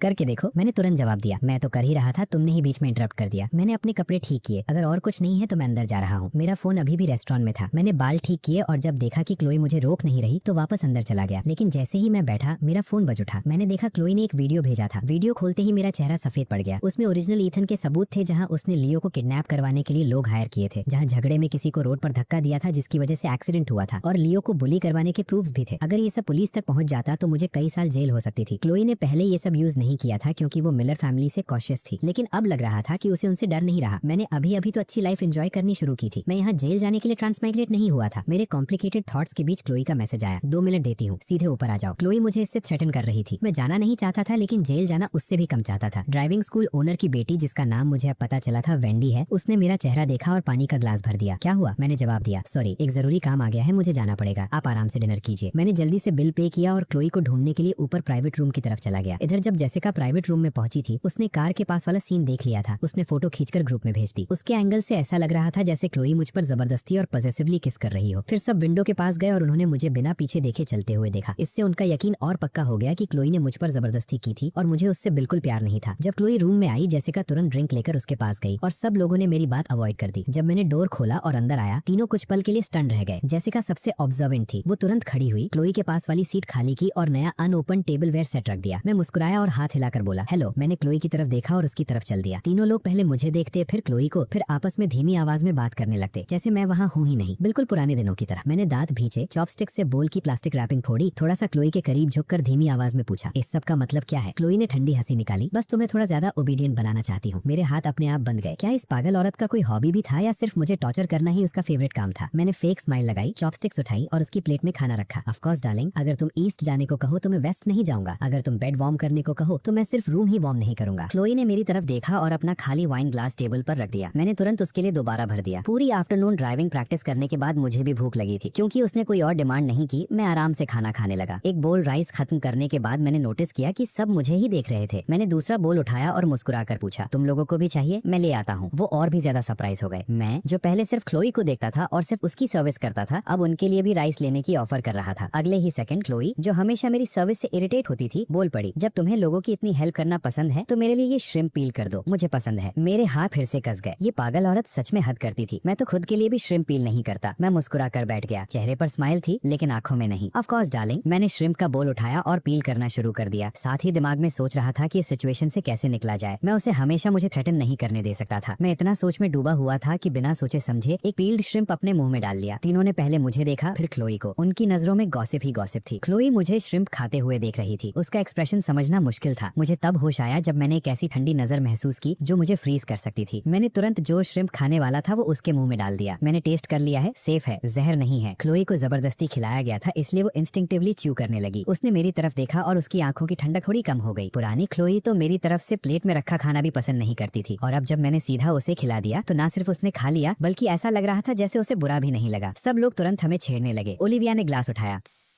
जब तुम दोनों इतना प्यार दिखा रहे हो तो हम सिंगल लोगों के इमोशंस का भी थोड़ा ख्याल कर लिया करो। जैसे कभी बोल पड़ी बिल्कुल, क्या तुम दोनों को अफेक्शन दिखाने का मतलब ही गलत समझ आता है? मैं अंदर ही अंदर जल रहा था। उनकी टीजिंग और बर्दाश्त नहीं हो रही थी लेकिन मुझे एक्ट करना पड़ रहा था जैसे मैं क्लोई को खुश करने की कोशिश कर रहा हूँ। ओलिविया ने वाइन ग्लास घुमाते हुए पूछा ये इतनी हार्ड टू प्लीज है? कभी किसी और को पसंद करने का सोचा? मैंने एक और पील्ड श्रिम्प क्लोई के मुंह में डाल दिया और उसे ऐसे देखा जैसे दुनिया में सिर्फ वही हो। थोड़ी हार्ड टू प्लीज है लेकिन खूबसूरत भी तो है। मुझे बस उसकी ब्यूटी, उसका कूल एटीट्यूड और उसकी फिगर बहुत पसंद है। क्लोई मेरे झूठ बोलते चेहरे को देख रही थी। ऊपर से मैं मुस्कुरा रहा था और अंदर ही अंदर दांत पीस रहा था। उसकी ठंडी आंखों में हल्की सी अम्यूजमेंट उभर आई। मैं अंदर ही अंदर गाली देने लगा। क्या पर्वर्ट औरत है। डिनर के बाद जब हम रेस्टोरेंट से निकले मैं अब भी सोच रहा था कि अपने घर वापस जाऊंगा। तभी क्लोई ने कार कीज मेरी तरफ उछाल दी। तुम ड्राइव करो। क्लोई ने ड्रिंक की हुई थी इसलिए वो ड्राइव नहीं कर सकती थी। ओरिजिनल ईथन को ड्राइविंग आती थी इसलिए मैं मना भी नहीं कर सकता था। क्लोई को बैक सीट में बैठते देख मैंने हिम्मत जुटी और ड्राइवर सीट पर बैठ गया। शुक्र था कि मैंने आज आफ्टरनून ड्राइविंग सीख ली थी। नया ड्राइवर होने की वजह से मैं वैसे ही नर्वस था, ऊपर से रात का टाइम था। मैं पूरी कॉन्सेंट्रेशन के साथ बहुत धीरे ड्राइव कर रहा था। क्लोई पीछे बैठी मुझे लग्जरी कार को ट्रैक्टर की स्पीड में चलाते हुए देख रही थी। उसे समझ नहीं आ रहा था कि मैं अब कौन सी नई एक्टिंग कर रहा हूँ। वो परेशान होकर हंस पड़ी। क्या तुम इससे भी धीरे चला सकते हो? मेरे हाथ स्टीयरिंग व्हील पर पसीने से भीग गए थे। मेरा पूरा दिमाग ड्राइविंग पर लगा हुआ था। मैं किसी भी डिस्ट्रैक्शन को हैंडल नहीं कर सकता था। मुझसे बात मत करो। क्लोई का चेहरा तुरंत अंधेरा हो गया। ईथन, क्या तुम अपनी औकात भूल गए हो? अगले ही सेकंड कार तीर की तरह आगे उछली। कार को अचानक स्पीड पकड़ते देख मेरा दिमाग एक पल के लिए ब्लैंक हो गया। क्लोई ने भी कार को इतनी तेज भागते देखा। हमारे सामने एक और कार थी और मैं स्पीड कम नहीं कर रहा था। ऐसा लग रहा था जैसे मैं उसे साथ लेकर सीधा कब्र में जाने वाला हूँ। उसका चेहरा काला पड़ गया। ईथन, क्या तुम पागल हो? ब्रेक लगाओ अभी। मैं घबरा कर चिल्लाया। मैं ब्रेक ही लगा रहा हूँ। मुझे समझ आया कि मैंने ब्रेक की जगह एक्सेलरेटर दबा दिया था और मैंने तुरंत ब्रेक पर जोर से पैर मारा, लेकिन तब तक थोड़ी देर हो चुकी थी। शॉक के बीच मुझे एक जोर का धमाका सुनाई दिया और फिर अचानक सब कुछ शांत हो गया। जब मुझे होश आया मेरी गर्दन और सिर में दर्द हो रहा था। मैंने सुना क्लोई दांत पीसते हुए मेरा नाम निकाल रही थी। ईथन। मैंने पीछे मुड़कर उसे देखा। मैं तो बिल्कुल ठीक ड्राइव कर रहा था। तुम ही थी जो बार बार मुझसे बात कर रही थी। क्लोई का चेहरा काला पड़ गया। वो मुझे घूरते हुए दांतों के बीच से बोली, तो ये मेरी गलती है? मैंने सीधा जवाब दिया, मेरी गलती है। मेरी ही गलती है कि मैं इतना बेकार हूँ कि तुम्हारी आवाज सुनते ही इतना नर्वस हो गया कि ब्रेक और एक्सेलरेटर में फर्क ही भूल गया। मैं कह तो रहा था कि मेरी गलती है, लेकिन मेरे चेहरे पर जरा भी रिमोर्स नहीं था। उसके बाद मेरा उससे बात करने का मन ही नहीं हुआ और मैं सीधा कार से बाहर निकल गया। क्लोई गुस्से में हंस पड़ी। उसका चेहरा ठंडा था जब उसने फोन निकाला और सारा को कॉल करके सिचुएशन हैंडल करने को कहा। कॉल खत्म करने के बाद उसने मुझे देखा। मैं गर्दन मलते हुए झुककर उस कार के ड्राइवर से बात कर रहा था जिसे हमने हिट किया था। मेरा पोस्चर साफ दिखाता था था कि गलती मेरी थी और मैं माफी मांग रहा था। ये वाला मैं क्लोई की यादों वाले ईथन से बिल्कुल अलग था। उसके याद वाला ईथन कभी किसी से माफी नहीं मांगता था, सिर्फ उसे छोड़कर। मैं एरोगेंट और जिद्दी था और गलती मेरी होने पर भी सुपीरियर एक्ट करता था, जैसे सामने वाला डिजर्व करता हो। कार एक्सीडेंट जैसी सिचुएशन में मैं तो कार से उतरता भी नहीं, बस किसी को कॉल करता और सब हैंडल करने को कह देता। मुझे इस बात से कोई मतलब नहीं होता कि सामने वाला ठीक है या नहीं। मैंने कंसर्न के साथ पूछा, आप ठीक हैं? वो औरत कार से बाहर निकली और अपनी गर्दन मलने लगी। उसके फेयर और परफेक्ट चेहरे पर फोरहेड के पास एक निशान पड़ गया था। जब मैंने उसका चेहरा साफ देखा तो मुझे बहुत गिल्ट फील हुआ और मैं और भी ज्यादा माफी मांगने लगा। वो लियो की रिसेंटली रिलीज हुई एंग्स्टी टीन मूवी की फीमेल लीड थी, इजाबेला वैंस। बुक में उसका जिक्र तब आया था जब वो लियो के साथ को स्टार कर रही थी। उसे एक फॉर्मर चाइल्ड स्टार और अब की फेमस एक्ट्रेस के रूप में डिस्क्राइब किया गया था। लियो के फैंस तो खुशी से पागल हो गए थे जब उसे पहली मूवी में उसके साथ काम करने का मौका मिला था। दोनों की ऑन स्क्रीन पेयरिंग इंटरनेट पर बहुत हिट हुई थी। लेकिन उसी साल ओरिजिनल ईथन की डेथ से पहले इजाबेला भी मर गई थी और एक लंबी सुसाइड नोट छोड़ गई थी। वो एक सनी और चीयरफुल लड़की थी जो हमेशा मुस्कुराती रहती थी, लेकिन उसके पीछे दो पैरासिटिक पेरेंट्स थे। उन्होंने उसके सपनों के पंख काट दिए थे, उसकी सेल्फ आइडेंटिटी खत्म कर दी थी और उसे सिर्फ पैसे कमाने का टूल समझा था। उन्हें उसकी फीलिंग्स की कभी परवाह नहीं थी। लॉन्ग टर्म डिप्रेशन से जूझते हुए उसे उसके पेरेंट्स ने इंडस्ट्री के एक पावरफुल आदमी को एंटरटेन करने के लिए मजबूर किया, जिसे वो मना नहीं कर सकते थे। ये उसके लिए आखिरी झटका था और उसने अपनी लाइफ खत्म करने का डिसीजन ले लिया। जब मैंने बुक पढ़ी थी मुझे लगा था कि वो मेरी ही रिफ्लेक्शन है और मैंने उसके लिए बहुत आंसू बहाए थे। इजाबेला वैंस ने अपनी प्यारी कार की तरफ देखा, फिर मेरी तरफ, और उसकी आंखों में हल्की ही अम्यूजमेंट आ गई। तो इसे कहते हैं गाड़ी में बैठे बैठे मुसीबत आसमान से गिरना। वो रेड लाइट पर रुककर वेट कर रही थी जब हम उससे टकरा गए थे। मैंने खुद को संभाला और उसकी तरफ देखा। मेरी आंखों में अभी भी वो दर्द था जो पूरी तरह गया नहीं था। मुझे बहुत अफसोस है। कार रिपेयर का खर्चा मैं दूंगा और मेडिकल चेकअप और इमोशनल डिस्ट्रेस के लिए भी कॉम्पनसेशन दूंगा। अक्सर लोग उसे देखकर चीखते या स्टार स्ट्रक हो जाते थे, लेकिन ये पहली बार था जब किसी ने उसे ऐसी नजर से देखा था जैसे उसकी ग्लैमरस इमेज के पीछे छुपी उदासी को भी देख सकता हो। वो अभी भी थोड़ी कंफ्यूज थी जब मैंने फोन निकाला। क्या आप अपना कॉन्टैक्ट दे सकती हैं? कॉम्पनसेशन या बाकी चीजों के लिए कॉन्टैक्ट में रहना आसान होगा। इजाबेला को ना कार की परवाह थी ना कॉम्पनसेशन की, लेकिन मेरी पहले वाली नजर की वजह से वो मना नहीं कर पाई। उसने मेरा फोन लिया, अपना नंबर सेव किया, अपने फोन पर एक मिस्ड कॉल दी और फोन मुझे वापस कर दिया। फिर उसने पूछा, तुम मुझे पहचानते नहीं हो? मैंने फोन वापस रख लिया। मेरे होठों पर हल्की सी मुस्कान थी। फेमस स्टार इजाबेला वैंस को कैसे नहीं पहचानूंगा? मैं आपका बहुत बड़ा फैन हूँ। क्या मुझे एक ऑटोग्राफ मिल सकता है? इजाबेला ने मुझे शक भरी नजर से देखा। जब मैंने उसे पहली बार देखा था तब मेरे चेहरे पर किसी आइडल को देखने वाली एक्साइटमेंट नहीं थी। उसे हेजिटेट करते देख मैं एक कदम आगे बढ़ा और उसे हक कर लिया। अगर ऑटोग्राफ नहीं देना चाहती तो एक हग ही दे दो। इजाबेला वहीं खड़ी रह गई, पूरी तरह स्टंट। ये उसके फैंस वाले एक्साइटेड हग्स जैसा नहीं था। मैं उसे चुपचाप पकड़े हुआ था, जैसे कुछ कन्फेस कर रहा हूँ या शायद उसे तसल्ली दे रहा हूँ। तुम सच में बहुत आउटस्टैंडिंग हो। तुम्हारी एक्सीलेंस ने बहुत लोगों को सेटबैक्स का सामना करने की हिम्मत दी है और आगे बढ़ने की मोटिवेशन भी। मुझे उम्मीद है कि एक दिन हम भी तुम्हें करेज दे पाएंगे और तुम्हारे सफर में तुम्हारी स्ट्रेंथ बन पाएंगे। कार के अंदर से क्लोई ये सब देख रही थी। उसकी नजर में कार एक्सीडेंट हैंडल करते करते मैं किसी और औरत को पटा रहा था। उसका चेहरा और काला हो गया। वो कार से उतरी और सीधा मुझे इजाबेला की बाहों से खींच लिया। तभी सारा भी दौड़ती हुई आ गई। क्लोई ने उससे कार कीज ली और मुझे खींच कर ले गई। इजाबेला वहीं खड़ी मुझे देखती रही। मेरे वर्ड्स उसके दिमाग में गूंज रहे थे। मैं मुड़कर उसकी तरफ मुस्कुराया और हाथ हिला दिया। मेरी मुस्कान स्प्रिंग के फूलों और समर ब्रीज जैसी थी, जैसे दुनिया की सारी खूबसूरत चीजें एक पेंटिंग में जम गई हों। क्लोई ने मुझे कार के साथ दबा दिया। उसका चेहरा बर्फ की तरह ठंडा था। मेरे सामने ही मुझे चीट कर रहे हो? तुम्हारी हिम्मत दिन ब दिन बढ़ती जा रही है। मैं उसके और करीब गया और पतले फैब्रिक के पार उसकी कमर पर उंगलियां फिराई। मेरी जिंदगी अब तुम्हारे हाथ में है। अगर तुम मुझे दूसरों को टच नहीं करने दोगी तो चाहे डिजायर हो, हिम्मत तो बिल्कुल नहीं होगी। अभी तो मैं सिर्फ ये सोच रहा हूँ कि तुम्हें कैसे खुश करूँ। कैसा रहेगा अगर आज रात तुम्हारा बेड वार्म कर दूं? मैं और करीब जाने लगा और बिल्कुल मेरी एक्सपेक्टेशन के मुताबिक अगले ही सेकंड क्लोई फिर से पूरी तरह डिस्गस्ट हो गई। अंधेरा चेहरा लिए उसने कार का डोर खोला और मुझे अंदर ढकेल दिया। जो औरत मुझे टच तक नहीं कर सकती थी वो मुझे और किस बात से थ्रेटन करती। अचानक मुझे काफी रिलीफ फील हुआ। रास्ते में मेरी मदर का कॉल आ गया। इतनी रात हो गई, तुम अभी तक घर क्यों नहीं आए? मैं उन्हें परेशान नहीं करना चाहता था, लेकिन अब जब डिवोर्स नहीं हो रहा था और क्लोई मुझे थ्रेटन कर रही थी तो मैं रोज घर में भी नहीं रह सकता था। मुझे झूठ बोलना पड़ा। मैं आज रात घर नहीं आऊंगा। क्लोई ने मुझसे माफी मांग ली है और मैंने डिसाइड किया है कि उसे एक और चांस दूंगा। ड्राइवर सीट में बैठी क्लोई ने रियर व्यू मिरर से मुझे देखा और गुस्से में नाक से हंसी निकाली। मेरी मदर को वैसे भी इसी रिजल्ट की उम्मीद थी, इसलिए वो ज्यादा सरप्राइज नहीं हुई, बस थोड़ी डिसअपॉइंटेड लगी। तो फिर कल उसे डिनर के लिए घर ले आना। मैंने ड्राइवर सीट में बैठी क्लोई की तरफ देखा और संभल कर जवाब दिया, ठीक है। मेरी मदर ने फिर याद दिलाया, अगर कुछ भी हो तो मुझे जरूर बताना, जल्दी सो जाना। मैंने सिर हिला दिया, हाँ आप और डैड भी जल्दी सो जाना, लेट मत जागना और हमेशा मेरी टेंशन मत लेना। जैसे ही कॉल खत्म हुआ क्लोई की इरिटेटिंग आवाज सुनाई दी। मैंने तुमसे माफी मांगी, मैंने कैजुअली जवाब दिया। वो बस मेरे पेरेंट्स को हैंडल करने के लिए एक्सक्यूज था। तुम गलत कैसे हो सकती हो? गलती तो हमेशा मेरी ही होती है। मैंने सोचा था कि अगर मैं अनहैप्पी होते हुए भी उसे मनाने का एक्ट करूंगा तो उसे मुझे टॉर्चर करने का सेटिस्फैक्शन मिलेगा और मेरी लाइफ थोड़ी आसान हो जाएगी। लेकिन क्लोई और भी आगे बढ़ गई। मुझे याद है तुम फेसबुक पर लंबी लंबी पोस्ट लिखते थे। जब तुम्हें पता है कि तुम गलत हो तो आज रात एक पोस्ट लिखो, कम से कम 300 वर्ड्स। ओरिजिनल ईथन रोज ऐसी पोस्ट लिखता था और वो बिना पढ़े उन्हें ब्लॉक कर देती थी। अब जब मैं उससे प्यार नहीं करता था और सब डिलीट कर चुका था, वो मुझे फिर से वही करने पर मजबूर कर रही थी। सच में एक डोमिनेटिंग सीईओ नॉवेल की प्रोटैगनिस्ट बिना थोड़ी सी परवर्ट हुए बन ही नहीं सकती। मैं मुस्कुराकर मान गया, घर पहुंचकर लिख दूंगा। घर लौटने के बाद मैं सीधा अपने रूम में गया और नोआ को मैसेज भेजा, नोआ, क्लार्क कॉर्पोरेशन को गिराने के चांसेस कितने हैं या फिर उसे अक्वायर करने के लिए कितना पैसा लगेगा। सिर्फ 2 सालों में क्लोई ने क्लार्क कॉर्पोरेशन को एरिया की नंबर 1 कंपनी बना दिया था। इसमें जरूर कुछ शेडी चीजें हुई होंगी, लेकिन वो प्रोटैगनिस्ट थी और उसके पास प्लॉट आर्मर था। बुक ने कभी उसकी कोई वीकनेस रिवील नहीं की थी जिसका मैं फायदा उठा सकता। अगर मुझे उसकी थ्रेट से आजादी चाहिए थी तो मुझे उससे ज्यादा पावरफुल बनना पड़ेगा। मैं नहीं मानता था कि एक ट्रांस माइग्रेटर होते हुए मैं उसे हरा नहीं सकता। मिलर इंडस्ट्रीज को बर्बाद करना तो दूर की बात है, मैं तो क्लार्क कॉर्पोरेशन को ही बर्बाद करने वाला था। मुझे चाहे और कुछ ना पता हो, लेकिन मैं मिलर इंडस्ट्रीज को हर तरह के प्रॉफिटेबल वेंचर्स में फर्स्ट मूवर एडवांटेज जरूर दे सकता था। नोआ ने मुझे वीडियो कॉल की, उसके चेहरे पर हल्की सी मुस्कान थी। तुम मुझसे इतना हेट करते हो? अगले ही सेकंड जब उसने देखा कि मैं अपने घर पर नहीं हूँ तो उसकी भौहें सिकुड़ गईं। तुम फिर से क्लार्क हाउस वापस चले गए। मैंने कुछ नहीं छुपाया और उसे क्लोई के वीडियो वाली थ्रेट के बारे में सब बता दिया। नोआ का एक्सप्रेशन तुरंत डार्क हो गया। कौन सा वीडियो? मुझे भेजो। मैंने उसे वीडियो फॉरवर्ड कर दिया और शांति से बोला, लगता है तुम लोगों को इन सब चीजों के बारे में पता नहीं था, है ना? नोआ काफी देर तक चुप रही। लगता था सच में उन्हें कुछ पता नहीं था। कंपनी के डेवलपमेंट के लिए क्लोई ने ये सब इश्यूज मेरे लिए प्राइवेटली हैंडल कर दिए थे और अब वही सब उसका लेवरेज बन गए थे। इसलिए मुझे उसे नीचे लाना होगा और अपने लिए भी कुछ लेवरेज ढूंढना होगा। मैंने स्क्रीन पर नजर डाली और कहा, मुझे याद है मिलर इंडस्ट्रीज की अपनी फिल्म और टेलीविजन प्रोडक्शन चेन भी है। हमारे साइंड आर्टिस्ट्स वाली फाइल मुझे भिजवा दो। नोआ कंफ्यूज हो गई। उसकी क्या जरूरत है? मैंने सीरियस एक्सप्रेशन के साथ समझाया, मैंने एक अच्छा मनी मेकिंग प्रोजेक्ट सोचा है। फोन पर एक्सप्लेन करना मुश्किल है, डिटेल्स कल बताऊंगा। मैं एक ऐसा आदमी था जो रेगुलर जॉब के साथ साइड में राइटिंग भी करता था। रिसेंटली मैं शॉर्ट ड्रामा इंडस्ट्री के बारे में काफी पढ़ रहा था। कुछ शॉर्ट ड्रामास जिनका बजट सिर्फ कुछ मिलियन होता था, वो डेली यूजर पेमेंट्स में 100 मिलियन से ज्यादा कमा रहे थे और हंड्रेड्स ऑफ मिलियंस के बजट वाली बड़ी प्रोडक्शंस को पीछे छोड़ देते थे। सबसे बड़ी बात, शॉर्ट ड्रामास बहुत जल्दी शूट हो जाते थे। 1 महीने में कई ड्रामास कंप्लीट किए जा सकते थे। इनका असली सेलिंग पॉइंट सिर्फ हैंडसम मेल लीड और ब्यूटीफुल फीमेल लीड्स होते थे। एक्टिंग एवरेज होती थी और प्लॉट भी ऐसा जो ज्यादा लॉजिक पर खड़ा नहीं रहता था, लेकिन लोग देखना बहुत पसंद करते थे। कमेंट सेक्शंस में लोग उनका मजाक उड़ाते रहते थे और साथ ही डेस्परेटली सीक्वल भी मांगते रहते थे। शॉर्ट वीडियो एक्सप्लोजन के इस एरा में शॉर्ट ड्रामास एक जबरदस्त कैश काउ थे। इस नॉवल की दुनिया में शॉर्ट वीडियोस अभी अभी पॉपुलर होना शुरू हुए थे, लेकिन शॉर्ट ड्रामास का ट्रेंड अभी तक आया ही नहीं था। एंटरटेनमेंट इंडस्ट्री की सारी फिल्म और टीवी कंटेंट अभी ट्रेडिशनल स्टाइल की थी। रीबर्थ, ट्रांसमाइग्रेशन और पावर फैंटेसी जैसे कॉन्सेप्ट्स यहाँ एग्जिस्ट ही नहीं करते थे। अगर मैं उन सब हिट शॉर्ट ड्रामास को रिक्रिएट करके रिलीज कर दूं जो मैंने देखे थे, तो बाकी लोग ट्रेंड को कैचअप भी नहीं कर पाएंगे। कॉल खत्म करने के बाद मैंने शावर लिया और ईमेल में आई डेटा फाइल ओपन की। कंप्यूटर पर देखने पर पता चला कि कंपनी ने रिसेंटली नए टैलेंट्स का एक बैच साइन किया था। मैंने डिसाइड किया कि जल्द ही कंपनी विजिट करूंगा। फिलहाल मुझे उन हिट ड्रामास की स्क्रिप्ट्स लिखनी थी। इस डेंजर से जितनी जल्दी निकल सकता था उतना अच्छा था, इसलिए मैं तुरंत काम में लग गया। मैं स्क्रिप्ट लिख ही रहा था कि क्लोई का मैसेज आ गया। 300 वर्ड्स लिखना इतना मुश्किल है क्या इसे 500 कर दूं? मैंने टाइम देखा, काफी रात हो चुकी थी। ये पागल औरत खुद नहीं सो रही थी और अब भी मेरी एस्से के बारे में सोच रही थी। सच में बीमार थी। मुझे लगा शायद मैंने उसे इनफ डिस्गस्ट फील नहीं कराया। मैंने जल्दी से फेसबुक पर एक पोस्ट डाल दी जो सिर्फ उसके लिए विजिबल थी। मुझे लगता है मैं तुम्हारे बारे में ज्यादा से ज्यादा सोचने लगा हूँ, वरना इतनी रात को मैं तुम्हारे बारे में इमेजिन करते हुए नहीं बैठा होता। मैं सोचता हूँ तुम्हारी ठंडी मुस्कान वाकई उतनी ही खूबसूरत है जितनी मुझे लगती है या नहीं, और मैं सोचता हूँ कि जो इंसान हमेशा इतना गार्डेड रहता है उसके पीछे का असली रूप कैसा होगा। क्लोई ने एक्सपेक्ट नहीं किया था कि मैं इतना शेमलेस हो सकता हूँ और इतनी ओपनली अपने थॉट्स लिख दूंगा। उसका चेहरा पहले डार्क हुआ, फिर लाल हुआ और फिर दोबारा डार्क हुआ, लेकिन जल्दी ही उसे कुछ अजीब लगा। पहले जब भी मैं पोस्ट करता था मेरे सिकोफेंटिक पुराने क्लासमेट्स तुरंत लाइक्स और कमेंट्स करते थे। ये प्राइम स्क्रोलिंग टाइम था, लेकिन काफी देर गुजर गई और एक भी लाइक या कमेंट नहीं आया। क्लियरली मैंने ये पोस्ट सिर्फ उसे इरिटेट करने के लिए की थी। क्लोई ने रिप्लाई किया, बहुत अच्छा लिखा है, आज के बाद रोज एक लिखना। उस मैसेज को देखकर मैं पूरी रात स्क्रिप्ट्स लिखता रहा। मैंने 2 ड्रामास के ओपनिंग पार्ट्स कंप्लीट कर दिए। दोनों ही 300 एपिसोड्स वाले थे। जब काम खत्म हुआ तो सुबह के 5 बज चुके थे। मैं पूरी तरह थक गया था। मैंने फाइल्स एनक्रिप्ट करके सेव कर दी और सीधा बेड पर गिरकर सो गया।